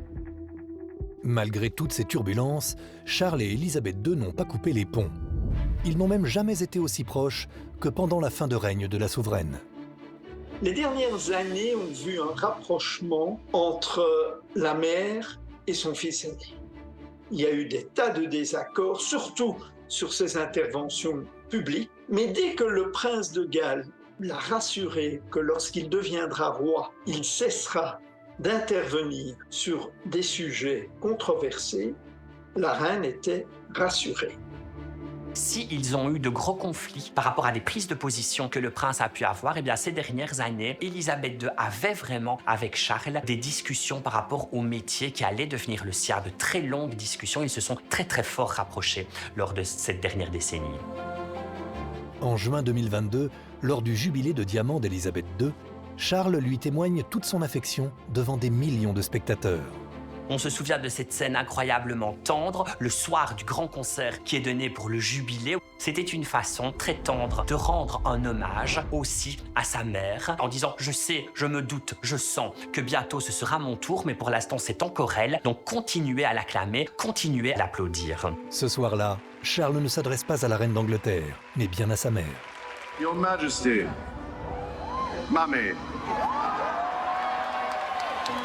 Il a trouvé un seul truc dans sa vie, c'est justement d'appeler sa mère Mommy. Le Mommy, maman, que prononce le prince Charles tous les 10 ans à chaque jubilé, c'est à la fois quelque chose que tout le monde attend, c'est presque devenu un gimmick et c'est à la fois une formidable déclaration d'amour. Charles, vraiment, en montant sur scène lors du jubilé et en disant Mommy, en faisant valoir ses émotions, il s'attache le public britannique et il crée une empathie chez les Britanniques qu'il n'avait pas tellement jusqu'ici, qu'Élisabeth ne créait pas tellement.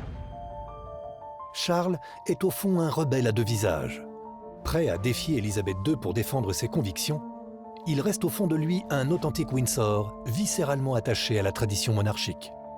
Charles, c'est un rebelle, mais c'est pas un révolutionnaire. Il va pas couper la tête de sa mère, il va pas brûler Buckingham, il va pas tout changer. Il change les choses partout.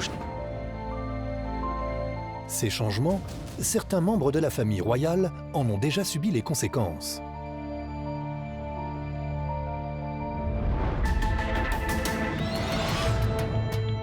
Accusé de viol sur mineur dans le cadre de l'affaire Jeffrey Epstein, Andrew, frère cadet de Charles, a été omniprésent dans la rubrique faits divers. Une occasion en or pour Charles de solder une très vieille rivalité.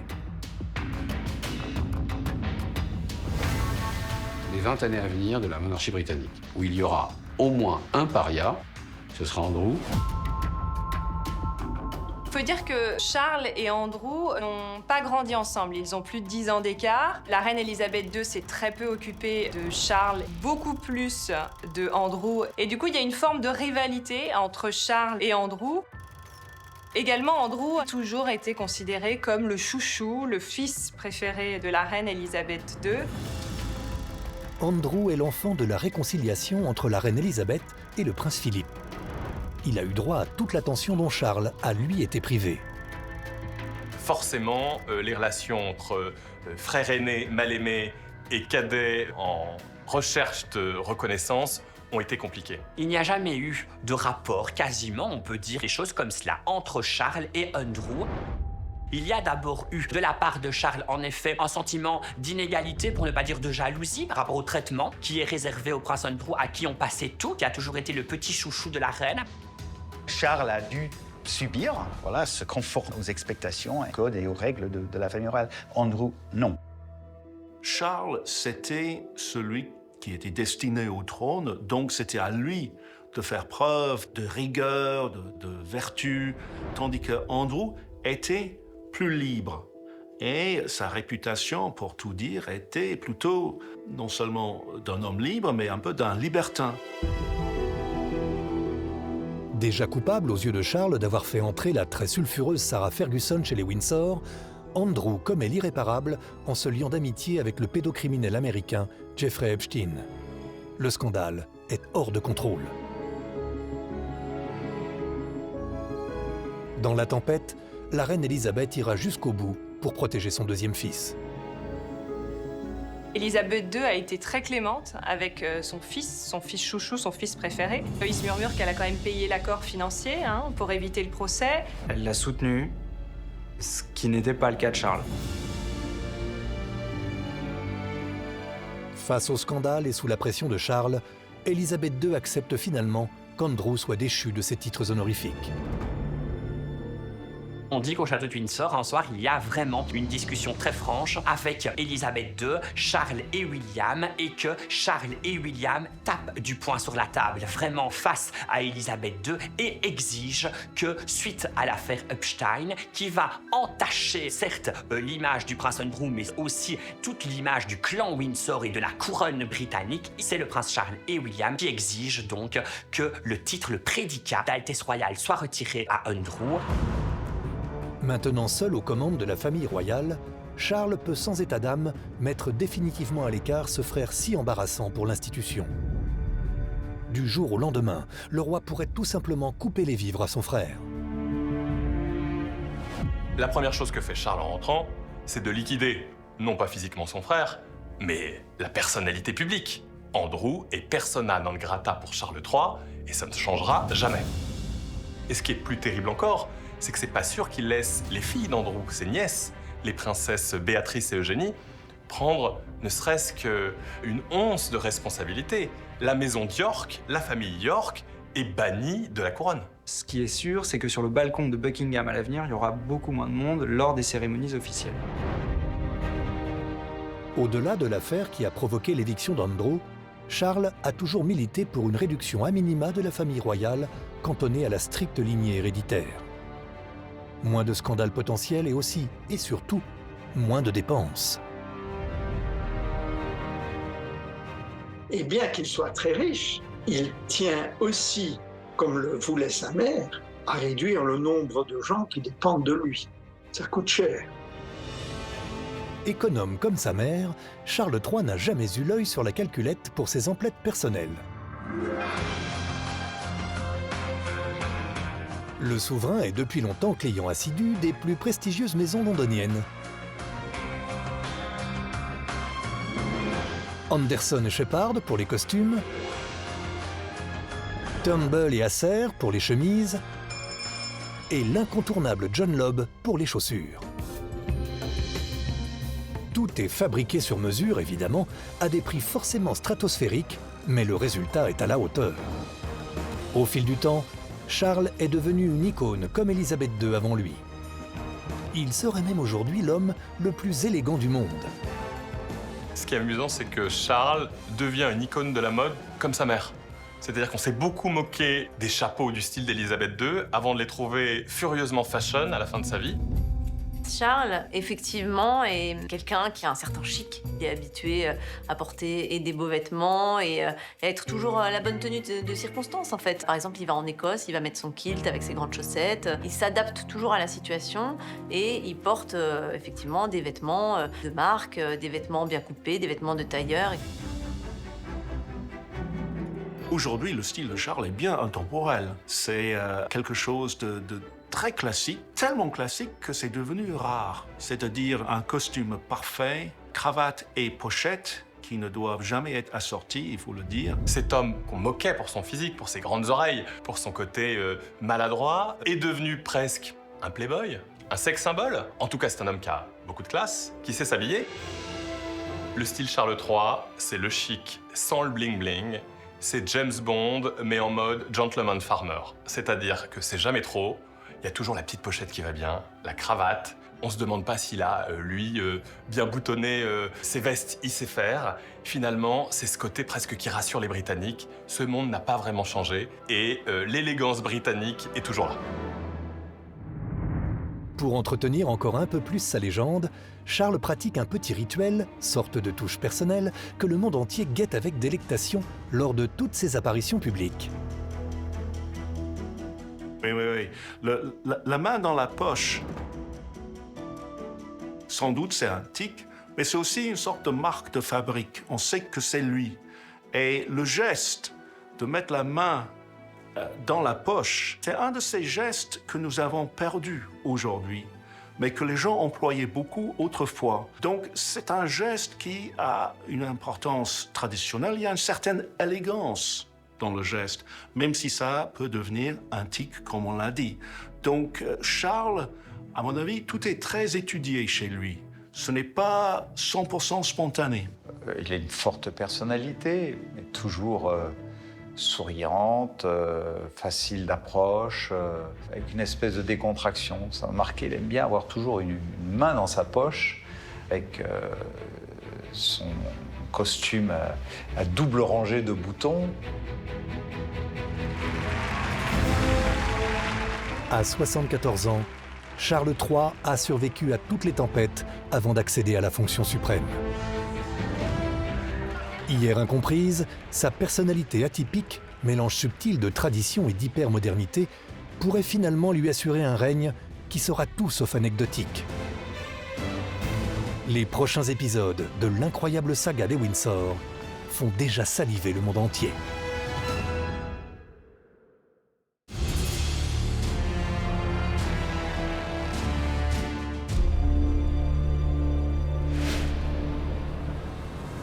Février 2024, moins d'un an après son sacre, le roi Charles III annonce être atteint d'un cancer.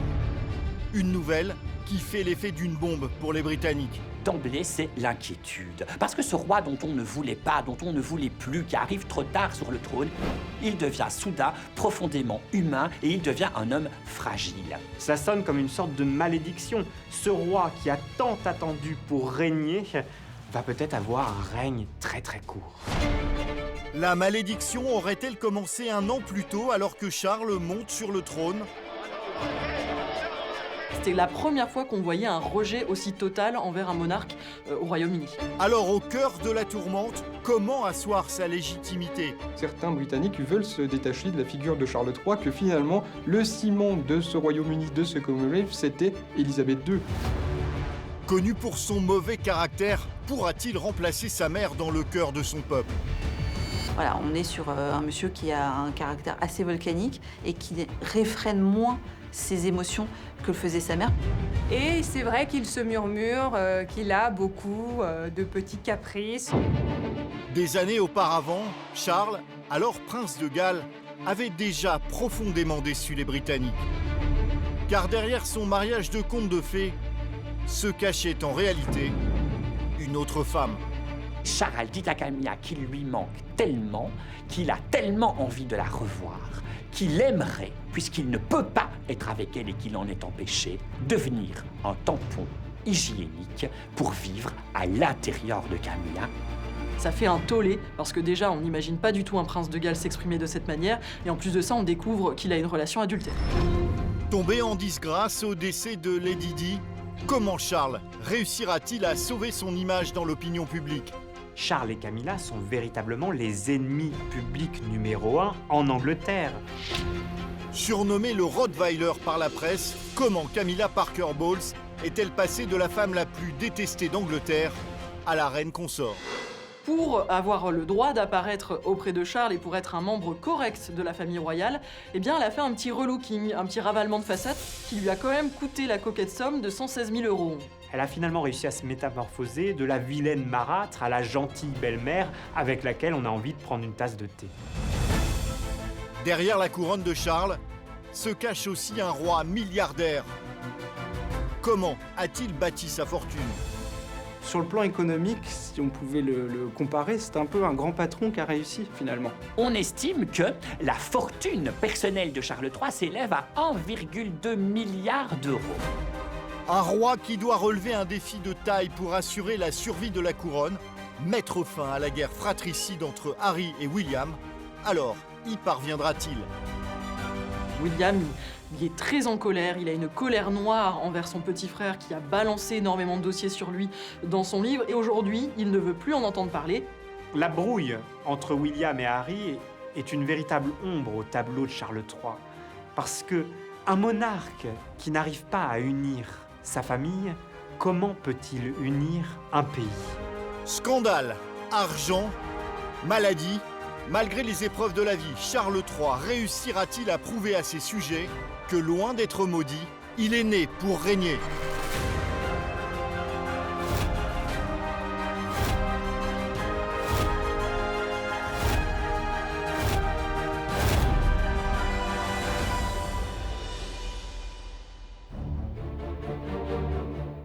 Le 5 février 2024 au soir, un communiqué émanant de Buckingham Palace plonge le Royaume-Uni dans l'effroi.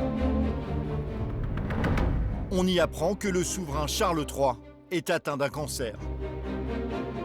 On a expliqué que le roi subissait une intervention de la prostate, une intervention assez bénigne, et qu'à l'occasion de cette intervention, il avait été diagnostiqué, je cite, une forme de cancer. Voilà comment les Britanniques, le Commonwealth, les plus de 2 milliards de sujets de Sa Majesté ont appris le cancer de Charles III. Révolution de palais, puisque c'est la première fois qu'on va à ce point dans l'intimité d'un souverain et qu'on connaît vraiment la cause de sa maladie. Préalablement, si on remonte à Élisabeth II, elle était quasiment mourante, il a fallu qu'elle soit alitée et qu'on soit presque certain qu'elle ne puisse pas se relever avant que le palais nous dise qu'il y a comme un léger problème avec la reine. Une annonce inédite pour la royauté, mais qui n'en reste pas moins mystérieuse. Personne à ce jour ne sait de quelle forme de cancer souffre Charles III. Donc c'est une avancée dans la communication de la famille royale, mais en même temps, on sait tout et on ne sait rien. Ce communiqué qui était là pour rassurer les Britanniques a finalement plus inquiété qu'autre chose.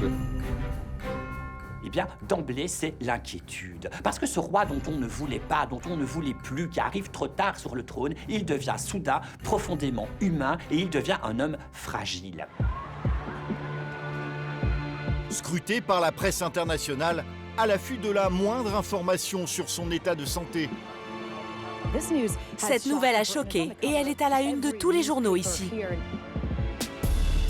Le roi Charles III est même traqué à sa sortie de la London Clinic, au bras de Camilla, suite à son intervention de la prostate. Comment vous sentez-vous ? Cette maladie fragilise le roi dans l'exercice de son pouvoir. Contraint de se mettre en retrait de ses fonctions officielles. Un roi qui avait pourtant déjà attendu ses 74 ans pour régner. C'est un vrai coup dur pour la couronne britannique, ce cancer de Charles III annoncé, parce que Charles, c'est un homme qui a attendu toute sa vie dans l'antichambre du pouvoir. Moins d'un an après son couronnement, la fatalité lui tombe dessus. Ça sonne comme une sorte de malédiction. Ce roi qui a tant attendu pour régner va peut-être avoir un règne très très court. Autre source d'inquiétude pour les Britanniques, savoir quel sera le traitement de Charles III, connu pour avoir des positions controversées en matière de santé. Charles, c'est un roi assez particulier quand on parle de santé, parce qu'il est un pro de l'homéopathie. Et donc on s'est dit, bon, il a un cancer, comment va-t-il se soigner? Par la voie classique, ou va-t-il justement utiliser l'homéopathie, dont on n'est vraiment pas sûr sur ce genre de maladie?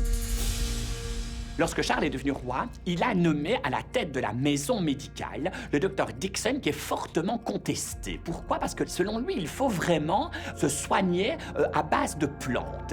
Si on remonte un peu le temps, Charles III a fait des déclarations dans la presse dans lesquelles il disait qu'il était persuadé qu'on pouvait guérir de cancer en avalant tous les matins 13 jus de fruits différents. Bref, on sait que Charles III croit en tout cas en ces médecines alternatives et l'on a peur que le docteur Dickson, en quelque sorte, eh bien, lui préconise un traitement qui serait dangereux.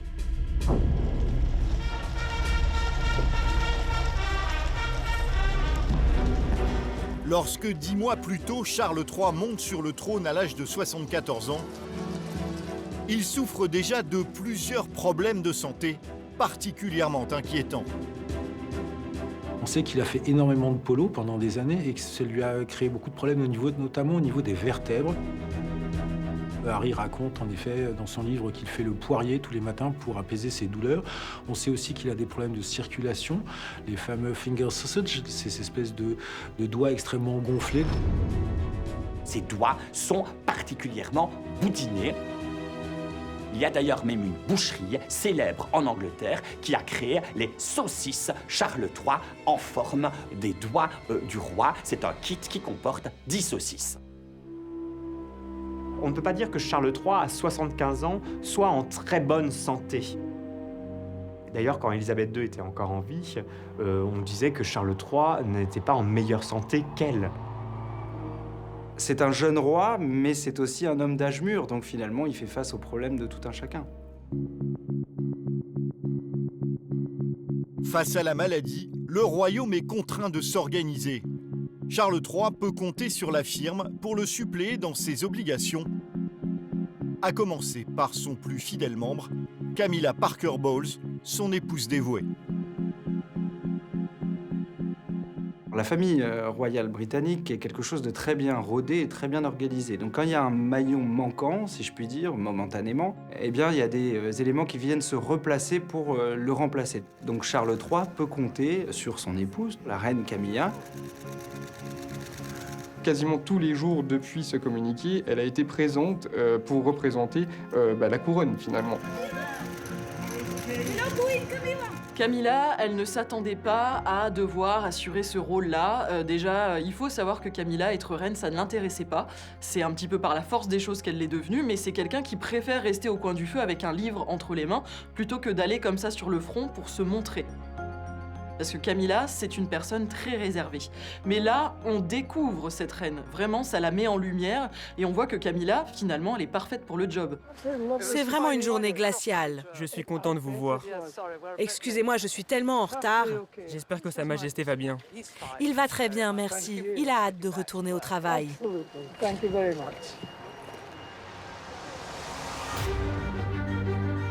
Mais selon des bruits de palais, travaillant sans relâche depuis plusieurs semaines à la place de son époux, la reine Camilla commencerait à montrer des signes de fatigue.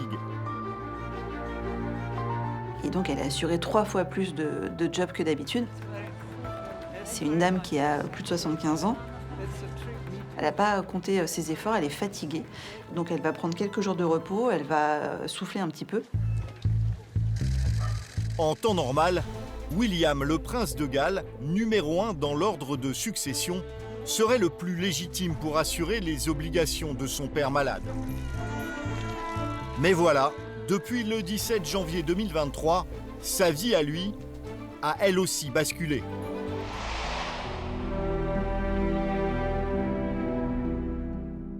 Cette annonce de cancer de Charles III, elle tombe mal pour William parce que, à côté du cancer de Charles III, il y a l'annonce de l'hospitalisation de Kate Middleton à la London Clinic. Une opération d'ailleurs très mystérieuse, dont on ne connaît pas la nature. On sait simplement que Kate a subi une opération de la zone abdominale. Après 2 mois de silence, le vendredi 22 mars 2024, la nouvelle tombe. Kate Middleton annonce elle aussi être atteinte d'un cancer.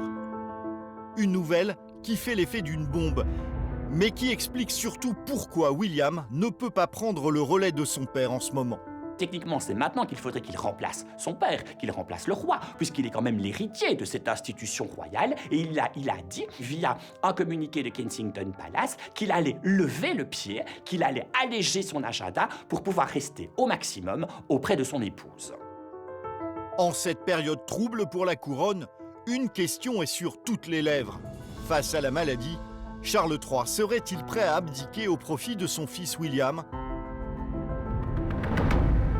Dans la famille Windsor, à part par amour, on n'abdique pas. C'est quelque chose, voilà, c'est ancré en eux, ils sont nés pour être rois, ils sont nés pour régner. Ils vont mourir en souverains. La question de l'abdication est un véritable tabou au Royaume-Uni. On n'abdique pas quand on est roi d'Angleterre. Quand le roi est couronné, il est couronné devant Dieu et les hommes. Il y a quelque chose de sacré. Et en plus de ça, est-ce que William aurait été prêt à prendre la suite ? Maintenant, certainement pas, parce qu'en fait, William, c'est un prince encore assez jeune, il a une 40aine d'années, et surtout, il a 3 enfants en bas âge, et son cauchemar à William, ce serait de passer à côté de sa vie de famille. C'est le plus important pour lui aujourd'hui, sa femme et ses enfants. Donc être roi, d'accord, il l'accepte parce que c'est son destin, mais le plus tard possible. Pas question donc d'envisager l'abdication. D'autant plus que, malgré la maladie, Charles III continue, coûte que coûte, à gérer les affaires courantes. Charles III, c'est un roi au travail. Donc il est malade, certes, les affaires d'État, il va continuer à les gérer. De toute façon, les médecins lui avaient dit, après l'annonce de ce cancer, qu'il se serait bien quand même pendant au moins 1 mois qu'il soit au repos total. Bon, au bout de 3 semaines, il avait de nouveau rendez-vous avec Rishi Sunak, donc le Premier ministre. Toute la durée de son traitement, le roi Charles III ne se cache pas. Et ça, c'est tout à fait inédit. On le voit sur les réseaux sociaux où il consulte les nombreux courriers, les nombreuses lettres que lui envoient les Anglais et beaucoup de personnes aux 4 coins du globe. On le voit très ému de recevoir des courriers. Et ça aussi, c'est assez étonnant dans la famille royale. On ne montre pas ses sentiments. Mais là, Charles a montré qu'il était très touché par justement toute cette vague de soutien.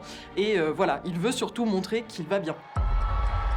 Même s'il se veut combatif, comme tous ses ancêtres avant lui, Charles III a le devoir d'anticiper le pire, à savoir son propre enterrement. Dans la famille royale, il y a un petit rituel qui peut sembler glauque et très bizarre pour le commun des mortels, c'est qu'on prépare sa mort. Et on la prépare assez tôt, surtout quand on devient roi, c'est quelque chose auquel on réfléchit. Comme tout souverain d'Angleterre, les funérailles de Charles III sont déjà prêtes. Le nom de code ici sera Menai Bridge. Pourquoi Menai Bridge? Parce qu'il est resté très très longtemps prince de Galles et que c'est tout simplement le pont le plus important du pays de Galles. Le roi Charles III, lui, prépare, répète même ses propres funérailles, sa propre mort. Et donc tout est organisé, tout est millimétré. C'est même lui qui choisit ce que l'on va jouer au moment de ses funérailles. Charles III organise, il a des réunions pour organiser ses propres funérailles et rien n'est laissé au hasard dans cette opération Menai Bridge. 1 an et demi plus tôt, Charles, alors prince de Galles, avait été confronté à une autre épreuve, celle du décès de sa mère, Élisabeth II.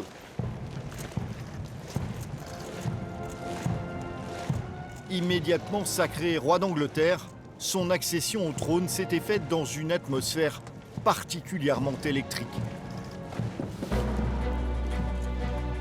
En septembre 2022, Charles III monte sur le trône dans un contexte qui est compliqué. Le Commonwealth ne s'est jamais autant rebellé. Et parmi ces États souverains, il y en a qui revendiquent leur indépendance, qui ne veulent plus, en tout cas, de Charles au pouvoir. Et lors notamment du couronnement, il y a eu des manifestants qui ont brandi des affiches avec « Not my king », ce qui ne s'est jamais vu quasiment sous le règne d'Élisabeth II. Ça montre justement que certains Britanniques veulent se détacher de la figure de Charles III, que finalement, le ciment de ce Royaume-Uni, de ce Commonwealth, c'était Élisabeth II. Élisabeth II avait une cote de popularité qui crevait le plafond. C'était plus qu'une reine, c'était une légende. Donc tout ce qui était manifestation, remise en cause de la monarchie, c'était assez inaudible sous le règne d'Élisabeth II parce qu'elle était justement absolument intouchable. Donc voilà, c'était la première fois qu'on voyait un rejet aussi total envers un monarque au Royaume-Uni. Un nouveau roi malmené, à qui certains reprochent surtout de coûter trop cher aux Britanniques. À commencer par son sacre, des festivités qui ont duré 3 jours. Le sacre de Charles III aurait, nous dit-on, coûté la somme de 285 millions d'euros. À l'inverse, celui d'Élisabeth II a coûté 50 millions, donc c'est une différence notoire. Pourquoi? En fait, le prix de ce sacre, finalement, revient à la sécurité, parce qu'on est dans une période vraiment très compliquée à ce moment-là. Vous avez en fait tous les chefs d'État les plus puissants du monde qui se sont retrouvés en un seul et même lieu, l'abbaye de Westminster, donc il fallait sécuriser tout ça. Donc du coup, ça a coûté énormément d'argent. Billets de banque ou encore timbres. Au coût du sacre s'ajoute tout ce qui doit changer dans le royaume avec l'arrivée sur le trône de Charles III. C'est un nouveau chapitre qui s'ouvre avec énormément de changements qui viennent derrière, puisque, on vous le rappelle, la reine Élisabeth II avait son visage sur la monnaie, il y avait un hymne avec God Save the Queen, et évidemment, quand Charles arrive sur le trône, il faut changer tout ça. Tout est à changer et ça coûte énormément d'argent. On parle de milliards d'euros. C'est pas la couronne qui paye tous ces changements, c'est le contribuable, et donc ça peut faire un petit peu grincer des dents. Charles, alors qu'on a du mal à chauffer nos maisons, on doit payer pour votre défilé. Les contribuables ont payé 100 millions pour vous. Pourquoi faire ? Et il y a eu même des G2 sur le roi donc qui ont loupé, heureusement, mais on n'aurait jamais imaginé ça avec Élisabeth II. Dans les semaines qui suivent son couronnement, Charles III souffre de l'incroyable cote de popularité dont bénéficiait sa mère Élisabeth II. Difficile pour lui de prendre ses fonctions dans le sillage d'une reine à ce point adulée. Au moment où il est monté sur le trône, il y a eu une espèce de moment de flottement où les gens se sont dit « Mon Dieu, ça y est, ça fait des décennies qu'on sait qu'un jour ça va arriver, ça y est, ça arrive, est-ce qu'il sera digne du job, est-ce qu'il sera digne de sa mère ?» Il y avait beaucoup de doutes sur sa capacité à être roi. Et pour cause, pendant des décennies, sa mère elle-même semble avoir douté de son propre fils. Élisabeth II a longtemps douté des capacités de Charles III à devenir un jour monarque. Elle l'a longtemps jugé trop frivole, trop spontané, trop chien fou finalement. Il y a longtemps eu des rumeurs, on disait que Élisabeth II, dans l'intimité de ses appartements à Buckingham, pensait que William était le parfait héritier et qu'il aurait peut-être été meilleur que Charles dans ce rôle. Un épisode en particulier va inquiéter les Britanniques sur la capacité à régner de leur nouveau roi. Nous sommes le 14 septembre 2022. Charles effectue l'une de ses premières visites officielles en tant que souverain en Irlande du Nord, au château d'Hillsborough. Au moment de signer un document officiel, c'est le dérapage. Il est en train de signer une sorte d'arrêté royal, de décret royal qui fait un peu de lui un roi, et son stylo ne marche pas. Et ça, il supporte pas. C'est absolument insupportable. Et on le voit, et on a devant nous un monsieur qui donc est roi, qui a 75 ans, et qui fait un caprice d'enfant. Je ne peux pas supporter ce foutu truc. On avait l'habitude d'Élisabeth II qui était toujours d'humeur égale, qui n'avait jamais un mot plus haut que l'autre. On savait à peine ce qu'elle pensait. Et là, on a un nouveau roi qui est colérique. Et donc la question que les Britanniques se sont posées à ce moment-là, c'est est-ce que ce roi qui s'énerve pour un simple stylo, donc pour une broutille finalement, est-ce qu'il sera capable de régner convenablement et puis d'endosser ce rôle qu'on lui demande? En quelques heures, l'épisode malencontreux enflamme la presse. Cette image d'un roi irritable donne le ton du règne à venir. Un règne très différent de celui d'Élisabeth II.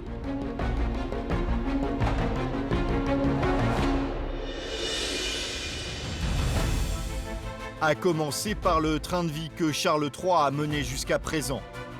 Dans sa demeure de Clarence House, entouré de ses 120 domestiques, il est connu pour mener une existence particulièrement fastueuse. On a toujours dit que Charles, quand il était prince de Galles, vivait bien plus déconnecté du monde réel qu'Élisabeth II elle-même. En Angleterre, quand on pense à un aristocrate britannique, on pense d'abord à Charles en tant que prince de Galles et maintenant en tant que roi d'Angleterre, parce qu'il représente vraiment cette figure d'un homme qui vit entouré de domestiques. Il a toujours eu des valets-pieds, des majordomes, des secrétaires particuliers. C'est une vie qui est absolument incroyable. Il a l'habitude qu'on le serve, qu'on l'habille, qu'on lui prépare ses affaires. Et c'est vrai qu'il se murmure qu'il a beaucoup de petits caprices. Au fil du temps, ces caprices sont entrés dans l'histoire de la famille royale. Le plus fameux concerne sa toilette du matin. La légende veut que tous les matins, un valet vient mettre sur sa brosse à dents 2 cm de dentifrice, que le valet doit remplir la baignoire jusqu'à un certain niveau et que Charles III ne supporte pas que la baignoire soit trop remplie ou pas assez remplie. Le mode de vie de Charles III est hallucinant. Charles, lorsqu'il voyage, eh bien, on voyage avec l'oreiller, à la limite, pourquoi pas, mais aussi le matelas, puisqu'il a son propre matelas, comme il souffre énormément des lombaires, mais sa commode également. Comme ça, peu importe dans quel pays il voyage, il sait en permanence que dans le premier tiroir, ce sont les caleçons, que dans le deuxième, ce sont les mouchoirs, que dans le troisième, ce sont les lacets. On raconte qu'une nuit, pris d'une fringale nocturne, Charles III descend dans les cuisines de sa résidence d'Highgrove, qu'il ouvre le frigidaire, et là, il se met à hurler, un cri dans la nuit. Camilla descend, apeurée. Qu'est-ce qui se passe? Qu'est-ce qui se passe? Et il dit, mais je ne comprends pas ce qu'il y a sur toutes les assiettes, sur tous les plats. Et en fait, sur tous les plats étaient recouverts de cellophane. Et lui, qui n'avait jamais cuisiné de sa vie, qui n'avait jamais mis un pied dans les cuisines, ne savait pas ce que c'était du cellophane. Un roi déconnecté des réalités. Son quotidien est hors norme, à l'image des résidences dans lesquelles il vit. Il est un très très grand propriétaire terrien, on ne le dira jamais assez. C'est manoirs, châteaux et des milliers d'hectares dont il est propriétaire. Il adore cela. Son empire se compose de 7 palais, 10 châteaux, 12 maisons, 56 cottages et 14 demeures anciennes. Le tout estimé à 23 milliards d'euros. Pour sa résidence principale, Charles III a donc l'embarras du choix, mais là encore, il se démarque d'Élisabeth II. Charles, en devenant roi, il a fait donc des choix très différents de sa mère, notamment son lieu de résidence. Lui, il n'est pas installé à Buckingham Palace. Lui, il a décidé plutôt d'aller à Clarence House, qui est une résidence pour laquelle il a beaucoup de sentiments. Parce que c'est la résidence dans laquelle il a habité avec Camilla quand il a été autorisé à vivre avec elle. Donc il y a toute cette histoire aussi. C'est l'endroit où a vécu la reine-mère, pour qui il avait énormément d'amour et d'affection.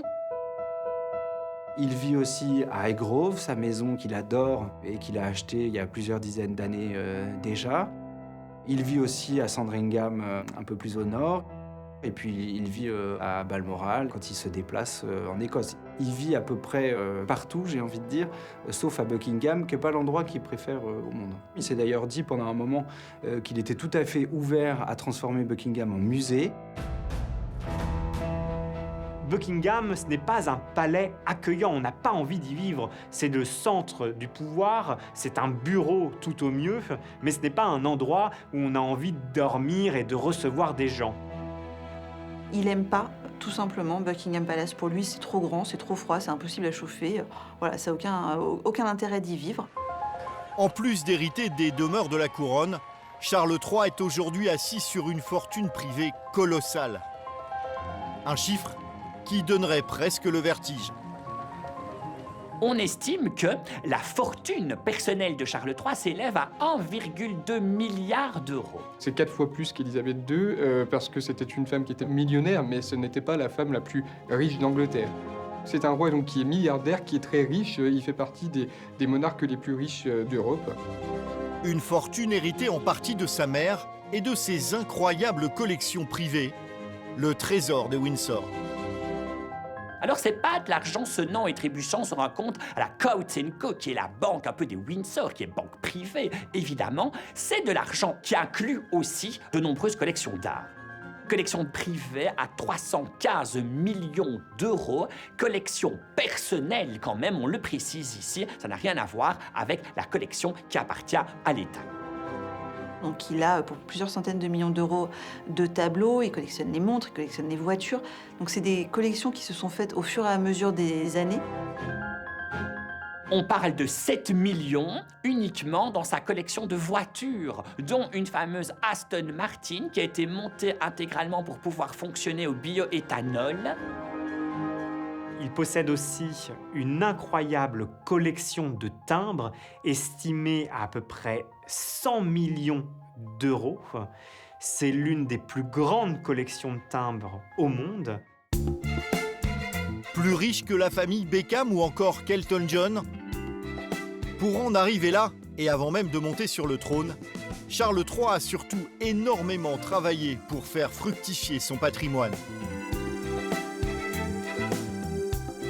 Alors certes, c'est un roi qui est riche, mais c'est surtout aussi un roi qui bosse. Et il a toujours travaillé, Charles III. Il n'a pas attendu d'être couronné que pour bosser. Son grand cheval de bataille, indiscutablement, vraiment, c'est le bio. Pour le roi, l'écologie a été une véritable mine d'or. Alors prince de Galles, il hérite du duché de Cornouailles, des terres sur lesquelles il convertit 364 hectares en agriculture raisonnée. Il est l'un des premiers au monde à faire ça, à parler d'agriculture biologique. À l'époque, on le prend pour un fou, pour un huluberlu. Et finalement, il était en avance sur tout le monde, il était précurseur. Un pari gagnant quand on estime que ce duché rapporte aujourd'hui 28 millions d'euros par an. Charles III, c'est un vrai businessman. Il a multiplié par plus de 50% les revenus en fait, du duché de Cornouailles. Tous les produits de la ferme sont vendus vraiment sous la marque, entre guillemets, famille royale. Le roi Charles a créé une marque qui s'appelait Duchy Original, qui était des produits bio. En fait, sa marque a très bien marché, à tel point qu'il a vraiment fait beaucoup de bénéfices. Aujourd'hui légué à son fils William, nouveau prince de Galles, Charles III ne jouit plus des revenus du duché de Cornouailles. Il est depuis son accession au trône à la tête du duché de Lancaster et gageons qu'en bon businessman, il saura le faire fructifier. Sur le plan économique, si on pouvait le comparer, c'est un peu un grand patron qui a réussi finalement.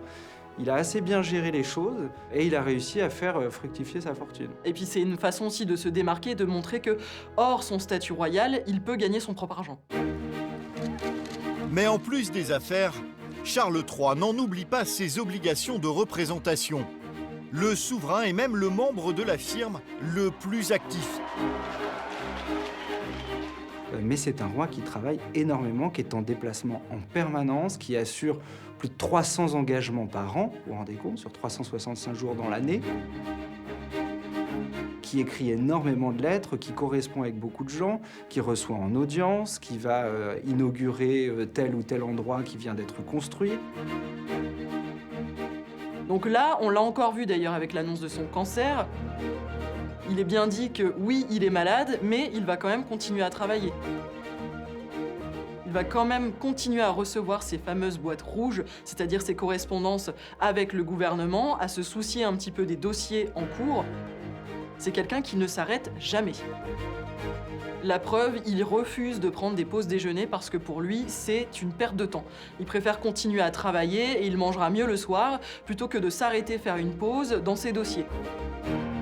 Et il a la sale habitude, selon ses proches, de toujours se remettre à travailler après le dîner. Donc généralement, il travaille à peu près jusqu'à minuit. Donc on est sur une journée de travail qui commence tôt le matin, qui finit tard le soir et qui ne s'interrompt pas beaucoup. Donc c'est quelqu'un qui travaille énormément, qui est très exigeant avec les autres, mais qui l'est aussi avec lui.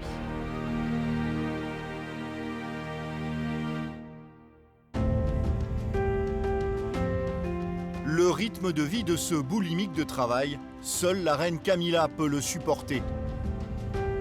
Elle est, et ce depuis plus de 50 ans, le grand amour de sa vie. Une histoire sur laquelle personne n'aurait parié à l'époque. La grande histoire entre Charles et Camilla aurait débuté sur un terrain de polo, qui est un peu leur passion commune. On est en 1971. Elle lui est présentée et elle lui dit... Du moins, c'est ce que raconte la grande histoire. Vous saviez que ma grand-mère était la maîtresse de votre grand-père? Et c'est comme ça que ça aurait commencé entre eux, en fait. Camilla Chand est blonde, elle a les yeux bleus, elle est drôle, elle est marrante, elle est sympathique, elle fume, elle boit, elle est légère. Et Charles tombe totalement sous le charme de cette jeune fille totalement libérée, très loin des côtés un peu empesés que peuvent avoir parfois certaines figures de l'aristocratie. Malgré ses sentiments, Camilla refuse les contraintes de l'institution monarchique. Pas question de mariage. Même son de cloche du côté de la reine. Et quand la reine apprend que Charles se rapproche d'une certaine Camilla Schend, elle se renseigne un petit peu sur la personne et ce qu'elle voit ne lui plaît pas. Parce que Camilla ne vient pas d'un milieu aristocratique. En plus de ça, c'est la fille d'un membre de la garde royale, et donc un membre de la famille royale n'a pas le droit d'être en couple avec ce genre de personne. Donc Camilla et Charles, ça ferait pas un très beau couple, ça serait pas bon pour la monarchie. C'était pas la bonne épouse pour Elisabeth II et pour l'ensemble des Windsor. Pourquoi? Parce qu'on cherchait à marier le futur roi. Celle qui devait être la future reine devait avoir un curriculum vitae irréprochable. Elle devait en quelque sorte être descendue d'un nuage. Elle devait être vierge, elle devait être aristocratique, elle devait être belle. Celle qui trouve grâce aux yeux d'Elisabeth II se nomme Lady Diana Spencer. Âgée de 20 ans à l'époque, Elle a tout de la princesse de conte de fées. Pourtant, cela ne suffira pas. Diana, c'était la fiancée parfaite. Elle cochait toutes les cases. On ne pouvait pas trouver mieux pour Charles que Lady Di. Elle était extrêmement timide, extrêmement réservée. Elle était toute jeune, elle avait 20 ans. Elle était vierge, elle venait d'une bonne famille, elle ne demandait qu'à apprendre. Et surtout, en plus, elle était folle amoureuse de Charles. Nous sommes en 1981. Quelques semaines avant leur mariage, Charles et Lady Di se prêtent au jeu de l'interview. Des images qui donneront le ton des années à venir. On se souvient des fiançailles de Charles et Diana et de cette question qui est posée, une question somme toute normale. Est-ce que vous êtes amoureux l'un de l'autre? On voit Diana minauder et répondre amoureusement, bien sûr. Sauf que Charles, il va lui mettre le vent du siècle, il va répondre devant tout le monde. Oui, bon, bah ça dépend de ce que ça veut dire amoureux. Alors là, si on n'avait pas compris déjà qu'on allait droit dans le mur, c'est quand même, voilà, c'est qu'on était bien aveugle. Le mariage de Diana et Charles est voué à l'échec quelque part parce que vous ne pouvez pas démarrer sereinement une histoire si elle commence sur un malentendu. Et autant Diana est subjuguée par Charles, qu'elle connaît forcément, qu'elle admire forcément. Elle a grandi dans une famille aristocratique pour qui les Windsor, c'est Dieu sur terre. Donc forcément, elle tombe amoureuse, elle est subjuguée par la perspective de ce mariage. Autant Charles n'aura jamais aucune attirance pour Diana. En somme, dès les fiançailles, le monde entier tombe amoureux de Diana, sauf Charles. L'histoire raconte que la veille de son mariage, il a passé la soirée à pleurer de désespoir en se disant que non seulement il va épouser Lady Di, mais que donc il n'épousera donc jamais Camilla. Le 29 juillet 1981, la cérémonie qui se déroule à la cathédrale Saint-Paul réunit près de 750 millions de téléspectateurs. Des images grandioses qui cachent donc en réalité une union malheureuse. Un mariage qui donnera tout de même 2 héritiers à la couronne. William, né en 1982, et Harry, en 1986. Des naissances qui n'entameront pas les sentiments de Charles pour Camilla. Et à partir de la naissance du prince Harry, Charles et Camilla vont reprendre leur liaison. Pourquoi ? Parce qu'en fait, rien ne va plus au sein du couple princier, au sein du couple Charles et Diana. En décembre 1992, après 11 ans de relations tumultueuses, le royaume déclare forfait et annonce officiellement la rupture entre Lady Di et le prince Charles. Pour les Britanniques, c'est un choc, mais ils ne sont pas au bout de leur peine. Quelques mois plus tard, un énorme scandale explose dans la presse. On y découvre alors la liaison qu'entretient Charles avec Camilla. En fait, c'est une discussion téléphonique entre Camilla et Charles qui a été interceptée par des CB à l'époque, des fréquences radio, et dans laquelle on entend Charles avoir une discussion très coquine avec Camilla. Et Charles dit à Camilla qu'il lui manque tellement, qu'il a tellement envie de la revoir, qu'il aimerait, puisqu'il ne peut pas être avec elle et qu'il en est empêché, devenir un tampon hygiénique pour vivre à l'intérieur de Camilla, pour vivre au plus près d'elle. La publication de cette conversation téléphonique privée scandalise les Britanniques. Et Camilla et Charles deviennent alors de véritables parias. Ça fait un tollé, parce que déjà, on n'imagine pas du tout un prince de Galles s'exprimer de cette manière, et en plus de ça, on découvre qu'il a une relation adultère. C'est un affront terrible pour Diana qui est adorée du public et qui se retrouve une fois de plus, même si à l'époque ils étaient séparés, humiliés sur la place publique, à entendre en plus un futur roi d'Angleterre dire à celle qui était à l'époque sa maîtresse qu'il aimerait être son tampon. C'est pas très bien passé. Quelques années plus tard, le 31 août 1997, l'une des pages les plus sombres de la monarchie s'ouvre. Lady Di décède aux côtés de Dodi Al-Fayed sous le pont de l'Alma. Une mort tragique qui déchaîne l'opinion publique.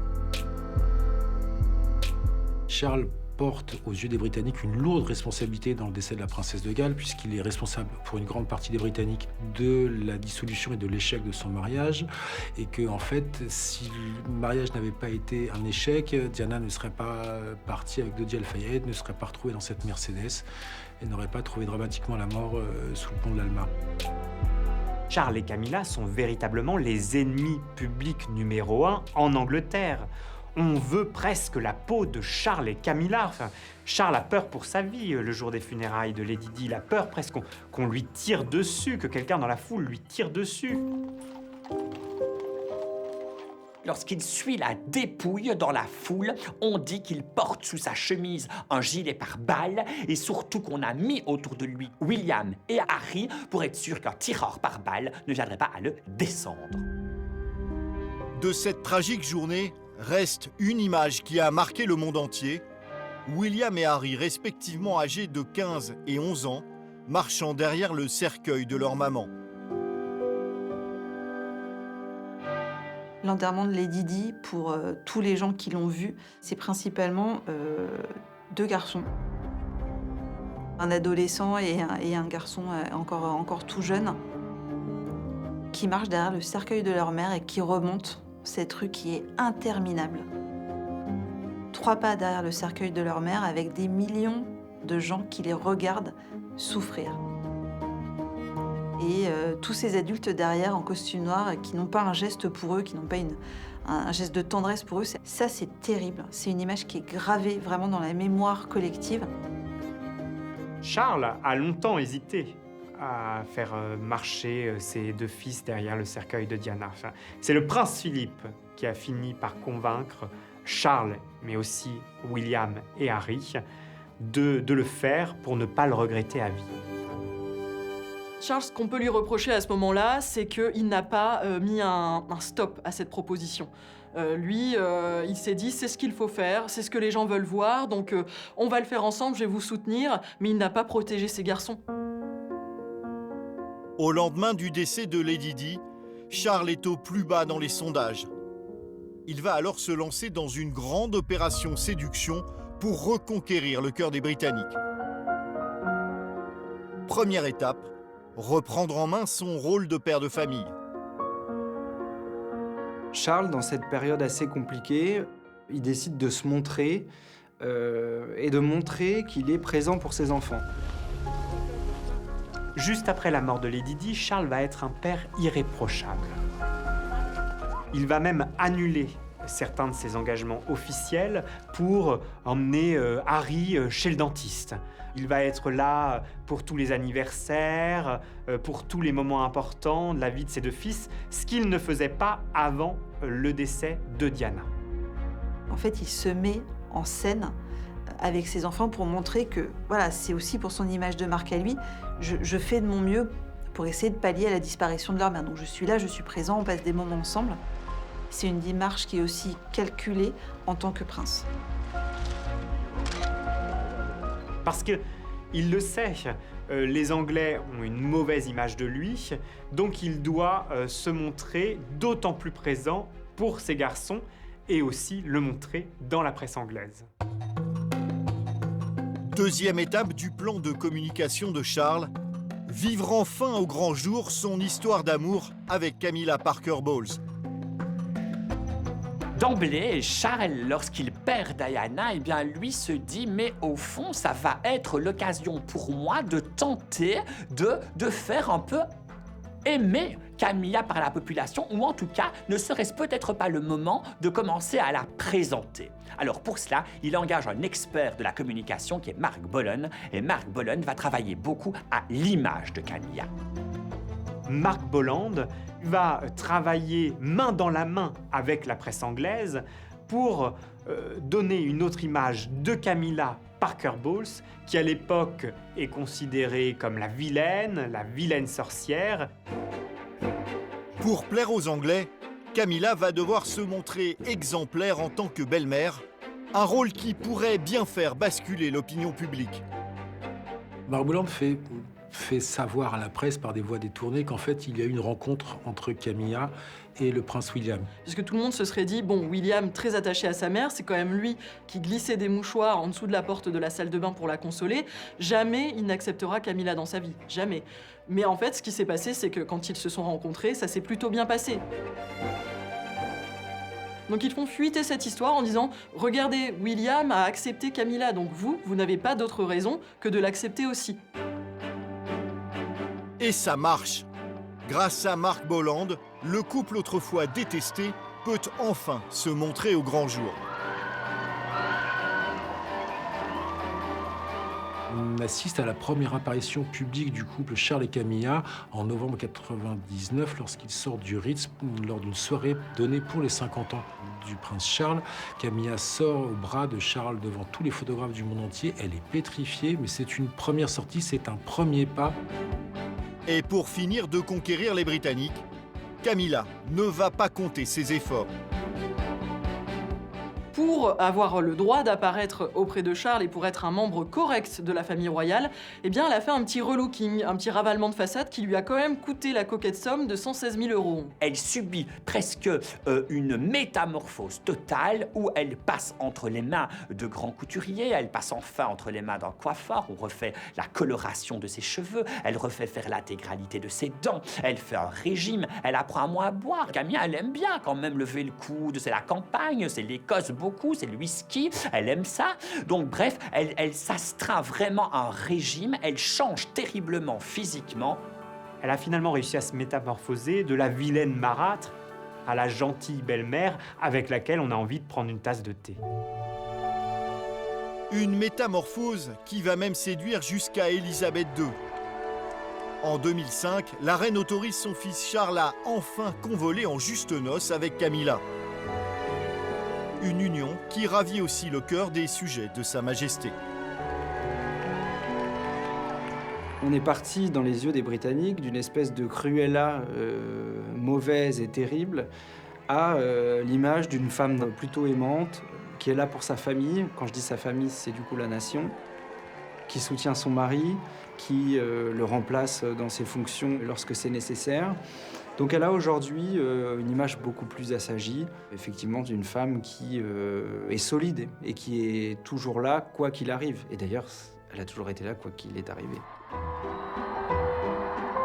Aujourd'hui reine, Camilla a su imposer en douceur sa marque de fabrique, celle d'une grand-mère aimante et protectrice qui fédère autour d'elle son clan. Malgré elle, la famille royale se modernise en devenant une famille recomposée. Parce qu'aujourd'hui, les enfants de Camilla et les petits-enfants de Camilla font partie du cercle proche du couple royal. Après, Laura et Tom Parker Bowles, les enfants de Camilla, ont toujours essayé d'être discrets parce qu'ils savent qu'ils intéressent la presse anglaise, ils savent qu'ils intéressent les tabloïds. Elle est parfaitement consciente que ses enfants ont beaucoup souffert à cause d'elle, à cause en tout cas de l'histoire qui l'unit à Charles. Ça a été difficile en tant que mère de les voir supporter ça. Et donc effectivement, il y a une espèce de don't touch autour de ses enfants. On les laisse tranquilles. Ils ont assez souffert à l'époque. Maintenant, on les laisse tranquilles. Le portrait de cette grande famille royale recomposée pourrait presque être parfait s'il n'y avait pas aujourd'hui une ombre au tableau. Celle d'Harry et de sa femme Meghan Markle qui ont quitté leur fonction royale en 2020 pour s'installer aux États-Unis. Pourtant, malgré cette rupture, le duc de Sussex veut se montrer présent dans les moments difficiles. À l'annonce du cancer de Charles III, la réaction d'Harry est quasi immédiate, c'est-à-dire qu'il prend tout de suite un avion pour rentrer en Grande-Bretagne et voir son père. Il est brouillé depuis des mois, hein, on le sait, c'est très compliqué avec Charles, c'est très compliqué avec son frère, le prince William.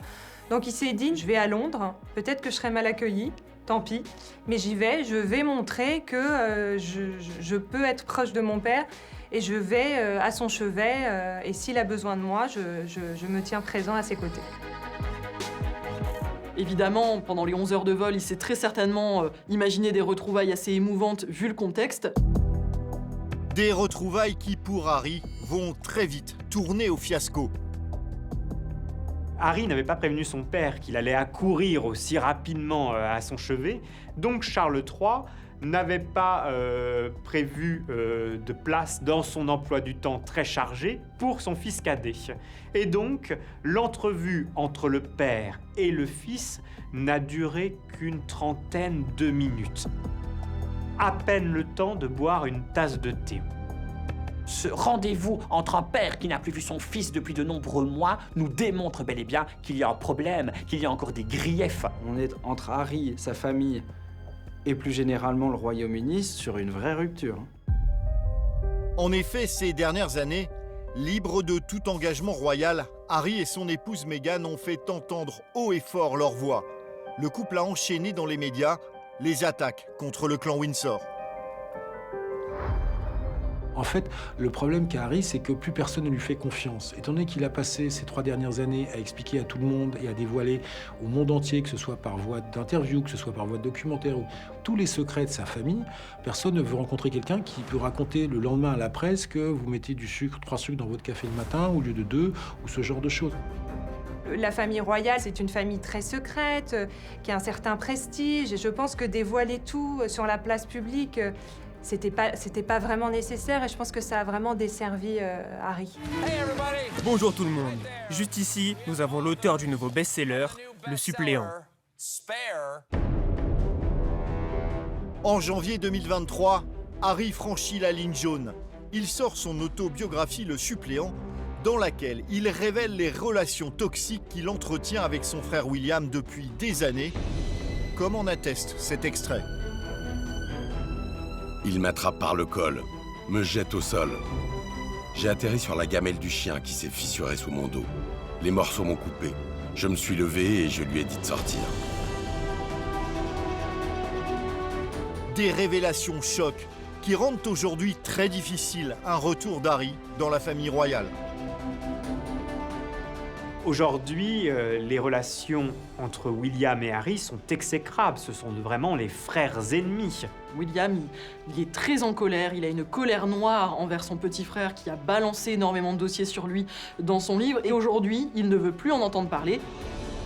On dit d'ailleurs que Harry aurait été prêt à reprendre ses fonctions royales de manière temporaire et que c'est William qui a tout de suite mis un stop, qui a dit non, il est hors de question, c'est moi qui prendrai plus d'engagement, mais lui ne reviendra jamais. Cette guerre fratricide fragilise profondément Charles III dans l'exercice de ses fonctions. Et il voit ses enfants se déchirer, ses 2 fils qui étaient si proches auparavant et qui maintenant ne se regardent même plus. Lors des événements officiels, on se souvient des images terribles des funérailles de Élisabeth II où ils marchaient chacun de leur côté et ne se regardaient jamais. Et donc Charles, il a prononcé cette phrase terrible à ses 2 fils quand il a assisté à une dispute entre eux en disant « Les garçons, ne faites pas de mes dernières années un calvaire ». Et malheureusement, c'est ce qu'ils sont en train de faire. La brouille entre William et Harry est une véritable ombre au tableau de Charles III. Parce que un monarque qui n'arrive pas à unir sa famille, comment peut-il unir un pays? Et c'est ce que se demandent les Anglais. Près de 10 000 kilomètres séparent aujourd'hui Charles d'Harry, Meghan et de leurs 2 enfants, Archie et Lilibet. Une distance qui peine profondément le roi. Le prince Charles, c'est vraiment un papy gâteau. Il est extrêmement présent pour les enfants de Kate et William et il souffre véritablement en tant qu'homme de ne pas voir ses petits-enfants. Ça se compte sur les doigts d'une main. Les fois où il a vu Archie, Lilibet, il a dû la voir une fois. Alors ils se murmurent qu'ils font régulièrement des FaceTime en famille. Ça, est-ce que c'est vrai? En tout cas, on ne le sait pas. Mais de ne pas voir grandir ses petits-enfants, c'est sûr que je pense que c'est clairement un crève-cœur. Une rupture sur fond de trahison que Charles III était très loin d'imaginer. Bien au contraire, quelques années plus tôt, il était même le premier à soutenir Harry et son épouse Meghan face à l'institution monarchique. Et il ne faut pas oublier qu'il aimait beaucoup Meghan Markle. C'est lui qui l'a conduite à l'hôtel quand elle a épousé son fils. Ils avaient une vraie relation. Il l'a accueilli à bras ouverts dans la famille royale parce que lui, ayant justement vécu cette espèce de froideur de la famille royale. Il avait à cœur que Meghan ne passe pas par là. Il a fait beaucoup de choses pour l'accueillir, pour qu'elle se sente bien. Et du jour au lendemain, toute cette connivence, ces liens qu'ils avaient tissés ont été non seulement rompus d'un coup, mais ça leur est un peu revenu avec un effet boomerang dans la tête qui est assez difficile. Meghan, elle devait être la nouvelle icône de la famille royale. Elle devait être la représentante de la modernité de la famille royale. Elle devait dépoussiérer cette monarchie. Finalement, elle est aujourd'hui persona non grata. Chez les Windsor, les drames familiaux sont légion. Car après son fils, c'est le scandale dont fait l'objet son frère cadet que Charles a subi de plein fouet. Charles, il a été confronté à une autre cassure que le prince Harry, c'est le prince Andrew. Le prince Andrew, il est mêlé à l'affaire de pédophilie, scandale de Jeffrey Epstein. Et ça, c'est une affaire qui lui colle à la peau au prince Andrew et qui, du coup, en fait, pénalise son frère et le règne de son frère. Jeffrey Epstein aurait offert au prince Andrew les services d'une jeune femme qui, à l'époque, avait 17 ans et qui aurait été contrainte de coucher, d'avoir des relations sexuelles avec Andrew. Et quand le scandale a éclaté, c'est parce que cette jeune fille, justement, qui aujourd'hui est devenue une femme, a dit « Je n'ai jamais consenti à ça, j'ai été victime de trafic sexuel et un membre de la famille royale, j'ai été obligée de coucher avec lui et c'était le prince Andrew. » C'est excessivement grave et ça entache considérablement l'image de la famille royale. Aujourd'hui, la famille royale, les Windsor, c'est une marque qui est presque déposée, une marque qui fait vendre. Comme tout chef d'entreprise, Charles III ne supporte pas qu'on sabote sa marque. Pour sauvegarder la réputation de la royauté, Charles III a pu compter sur l'intervention discrète de son fils aîné, le prince de Galles. En coulisses, c'est lui qui a résolu cette crise sans précédent pour la couronne.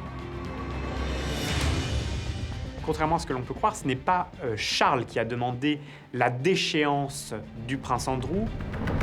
Ce n'est pas Charles qui a voulu que tous les titres et toutes les fonctions du prince Andrew lui soient retirés. C'est le prince William qui, en coulisses, a œuvré pour convaincre son père et sa grand-mère, qui était encore vivante à l'époque, Élisabeth II, de tout retirer à Andrew, de le destituer. Pour faire partie de cette famille extraordinaire, il faut défendre avec fougue les valeurs de la royauté et les propager à travers le monde.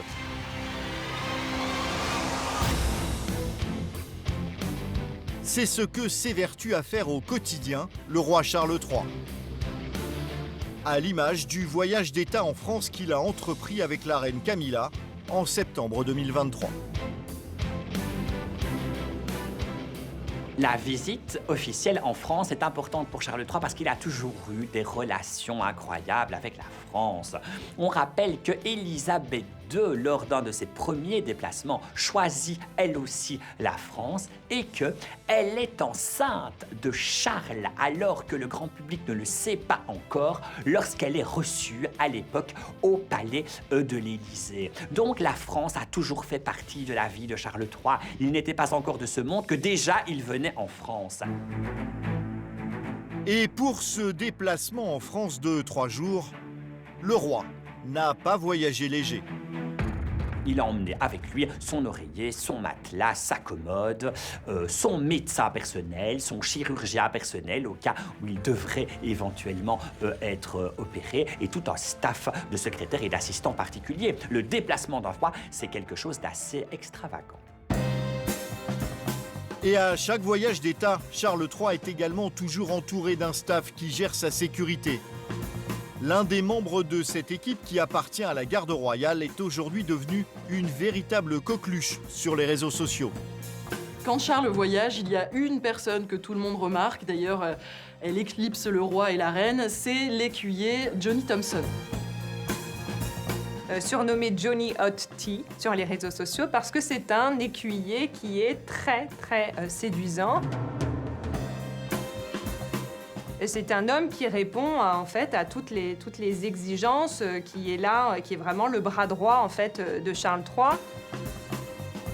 Et aujourd'hui, par rapport à cette tempête médiatique et par rapport à toute cette fascination qu'il a provoquée sur la toile.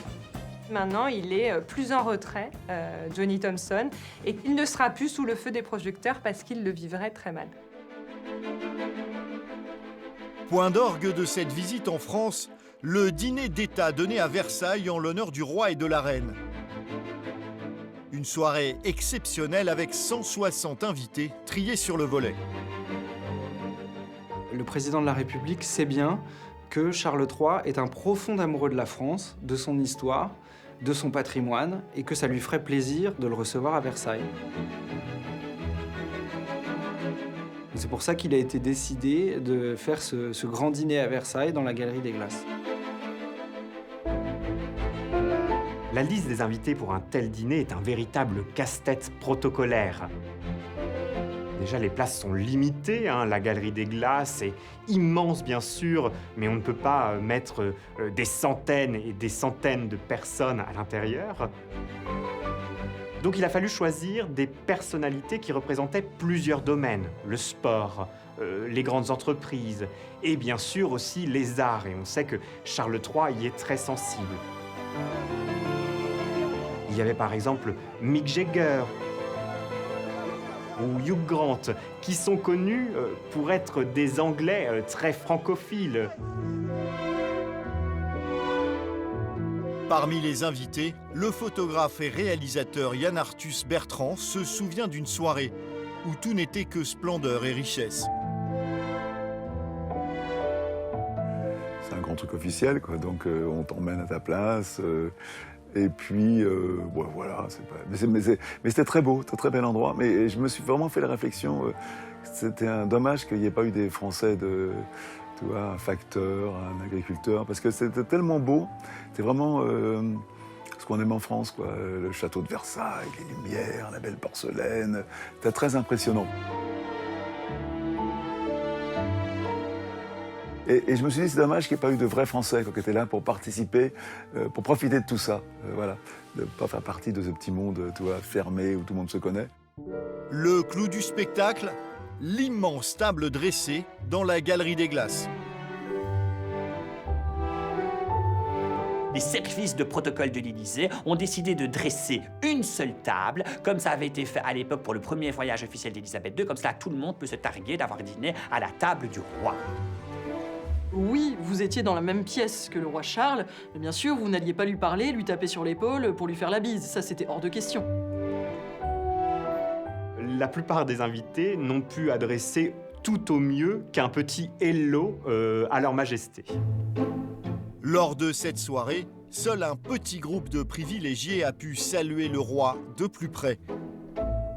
Finalement, il y a eu un petit groupe de personnalités, d'invités sélectionnés, une petite dizaine, qui ont pu passer 5 minutes en tête-à-tête, en quelque sorte, avec le roi et la reine, dans une petite salle à côté de la Galerie des Glaces.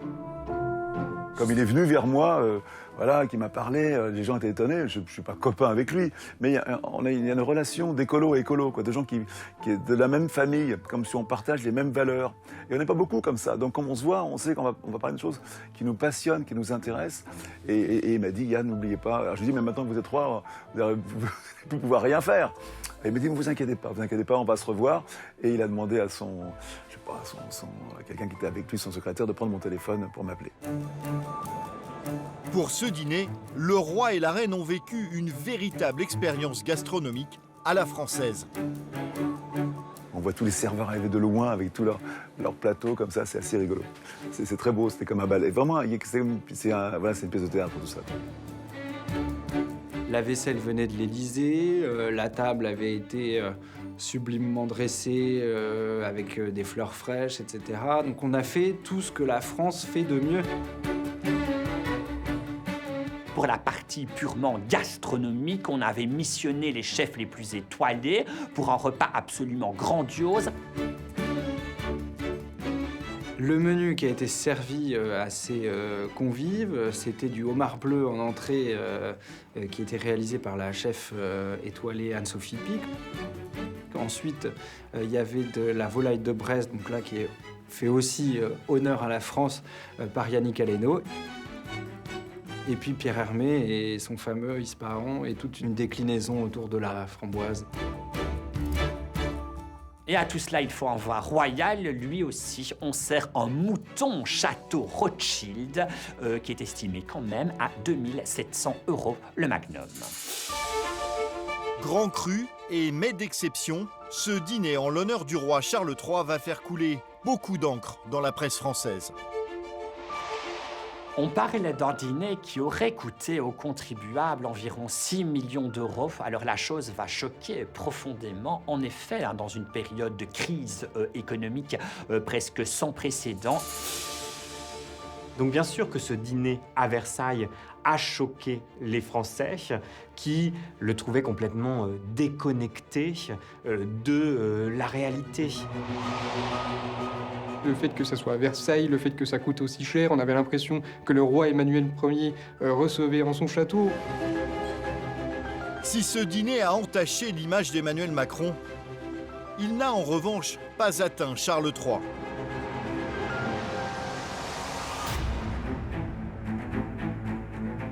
Voilà près d'1 an qu'il a été sacré roi d'Angleterre et on ne lui connaît finalement que peu de faux pas. Au contraire, cette année a été marquée par la grande proximité que le souverain entretient avec ses sujets. À l'image de son premier bain de foule, lorsqu'il prend ses fonctions au décès de sa mère. On voit qu'il accepte de se faire prendre en selfie avec des gens, de se laisser même embrasser. Il y a des gens qui le prennent presque à bras le corps. Charles III a trouvé du réconfort auprès de ses sujets. Il avait ce besoin, lui aussi, de se prouver à lui-même qu'il pouvait être aimé. Il a besoin de ce contact physique avec les gens et c'est du jamais vu. C'est-à-dire que le nouveau roi d'Angleterre qui s'arrête, qui discute avec des gens, qui les embrasse, qui se laisse embrasser, à qui on met 2-3 claques dans le dos, on n'a jamais vu ça. Charles III se veut chaleureux, a un comportement très éloigné de celui de sa mère, Élisabeth II. Élisabeth II serrait les mains avec des gants. Ça montre en fait la distance royale qu'il y avait entre Élisabeth II et le peuple, alors que Charles arrive et il nous serre la main, on peut toucher sa main. J'en ai été témoin parce que j'ai rencontré le roi à Bordeaux et j'ai pu serrer la main du roi et j'ai pu lui parler quelques secondes. Et en fait, ce roi est capable, pour l'avoir vécu, il est capable de vous regarder dans les yeux. On a l'impression en fait qu'il est venu pour vous et qu'il s'adresse à vous. Charles III se veut définitivement plus accessible que sa mère. Sa mère, c'était un peu un mythe. On la voyait quelque part, on savait qu'on allait la voir, mais on n'allait pas l'approcher, on n'allait pas la toucher. Tandis que Charles veut montrer que oui, il est roi, oui, il a une couronne sur la tête, mais ça reste un humain avant tout et qu'il est accessible. Autre révolution de palais, pour envoyer un message de sobriété à son peuple, Charles III a, dès son accession au trône, souhaité réduire le nombre de membres de la firme. Sous Élisabeth II, on a ces images du balcon de Buckingham Palace, un balcon plein à craquer, limite prêt à s'effondrer, avec des gens, on ne savait même pas qui ils étaient. Voilà, le commun des mortels ne savait pas qui était aux côtés d'Élisabeth II, des personnes vieillissantes avec des chapeaux, on ne savait pas. Charles III, il a voulu que la famille royale coûte moins cher, il a voulu donner l'exemple. Et en ce sens, il a voulu une monarchie allégée. Le nombre de membres actifs de la famille royale a lui été réduit par Charles III, c'est-à-dire de membres à qui on donne une allocation. Ça fait faire des économies, mais chaque médaille ayant son revers, on voit que Charles III étant souffrant, Kate étant souffrante, William étant empêché en quelque sorte, eh bien les rangs sont tellement resserrés qu'il n'y a plus personne à bord de l'avion Windsor. À la surprise générale, Charles III, qui était connu pour vivre grand train, a également revu à la baisse les dépenses du palais. Charles III, c'est un roi qui a pu faire peur à son arrivée parce que les premières informations qu'on a eues juste après son accession au trône, c'est qu'il a écrémé dans tous les services. Voilà, il y a eu des licenciements un petit peu partout et bien sûr, licenciement, c'est pas un mot qui met la personne en valeur. Ça fait un petit peu peur en se disant bon bah super, il arrive au trône et il vire des gens. Donc ça lui a donné une très mauvaise image. On estime que 20% de son personnel a été renvoyé, tout simplement parce qu'en fait il préfère limiter le nombre de personnes qui sont des secrétaires de secrétaires. Les palais étaient surchargés, il y avait aussi des équipes qui s'occupaient de certains membres de la famille royale où ils étaient beaucoup trop tout simplement. Donc il a tout recadré autour de tout le monde pour gagner de l'argent. Alors en fait la monarchie britannique, pour qu'elle puisse durer, il faut qu'elle corresponde aux attentes du peuple. Et si on demande au peuple de serrer la ceinture, il faut que la monarchie serre la ceinture. Des économies que l'on retrouve même dans l'assiette du roi. Durant sa première année de règne, Charles III fait par exemple la chasse au gaspillage. Il ne supporte pas ça. En grand écologiste qu'il est, eh bien, il va vraiment veiller à ce que lors des repas, on ne jette pas. Lorsqu'il y a des aliments, eh bien, ça soit cuisiné à nouveau et servi le lendemain sous forme de terrine. Autre point sur lequel le roi a surpris tout le monde cette année, ses prises de position. Autrefois très engagé en tant que prince de Galles, en qualité de roi, il s'est montré très pondéré. Il y avait beaucoup de peur de la part des conseillers d'État au niveau du respect du protocole, puisqu'en tant que souverain, il n'a absolument aucune voix au chapitre en termes politiques. Il n'a pas d'opinion, on ne lui demande pas et il ne les donne pas. Or, Charles III, du temps où il était prince, passait son temps à faire des spider notes, c'est-à-dire qu'il recouvrait des petits mots de son écriture d'araignée, de pattes d'araignée, où il disait que machin était nul, truc a dit n'importe quoi, et bidule, il est vraiment mais incompétent. Ils avaient très très peur que cette énergie et que cette envie de peser et de dire son opinion, il continue de l'avoir de manière plus officielle une fois roi. Et en fait, tout le monde est assez rassuré puisqu'il a réussi à se canaliser, il a réussi à comprendre qu'en fait, en tant que roi, on n'attend pas du tout ça de lui. Il est là pour fédérer, il n'est pas du tout là pour dire du mal d'un tel ou pour créer des scissions. Il est là, il est roi, il est un peu au-dessus de la mêlée. Voilà. Eh bien finalement, Charles III, pendant sa première année de règne, n'a fait aucun faux pas. Finalement. Pourquoi ? Parce qu'il a continué à régner sur les pas de sa mère, il n'a pas fait de révolution plus que ça, comme on disait. Donc finalement, il se contente de respecter les désirs des Britanniques qui veulent qu'il soit neutre politiquement, qu'il fasse des économies, qu'il représente la couronne, qu'il les représente dans le monde. Souvent moqué et malmené lorsqu'il était prince de Galles, en devenant roi, Charles III a finalement su prouver à ses sujets qu'il avait les épaules pour assumer cette fonction suprême. Il a pu vraiment donner une image de celui qu'il était vraiment. Il est devenu très populaire et aujourd'hui on le voit avec l'annonce de sa maladie. Les Britanniques lui envoient énormément de soutien et se font beaucoup de soucis pour lui. Et il a réussi à retourner l'opinion publique, mais avec beaucoup d'élégance et d'efficacité.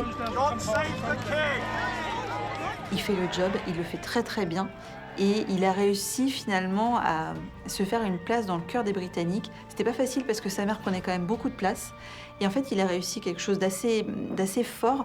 En fait il a réussi à faire comprendre aux Britanniques, il sera jamais comme sa mère.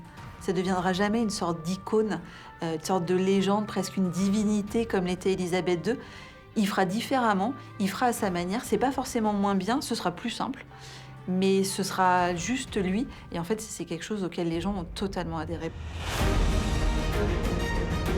Malgré les épreuves, en un an de règne, Charles III a su imposer sa patte. Celle d'un souverain accessible, proche de son peuple. L'image d'un homme stable et rassurant, qui est devenu au fil des mois un véritable père de la nation britannique.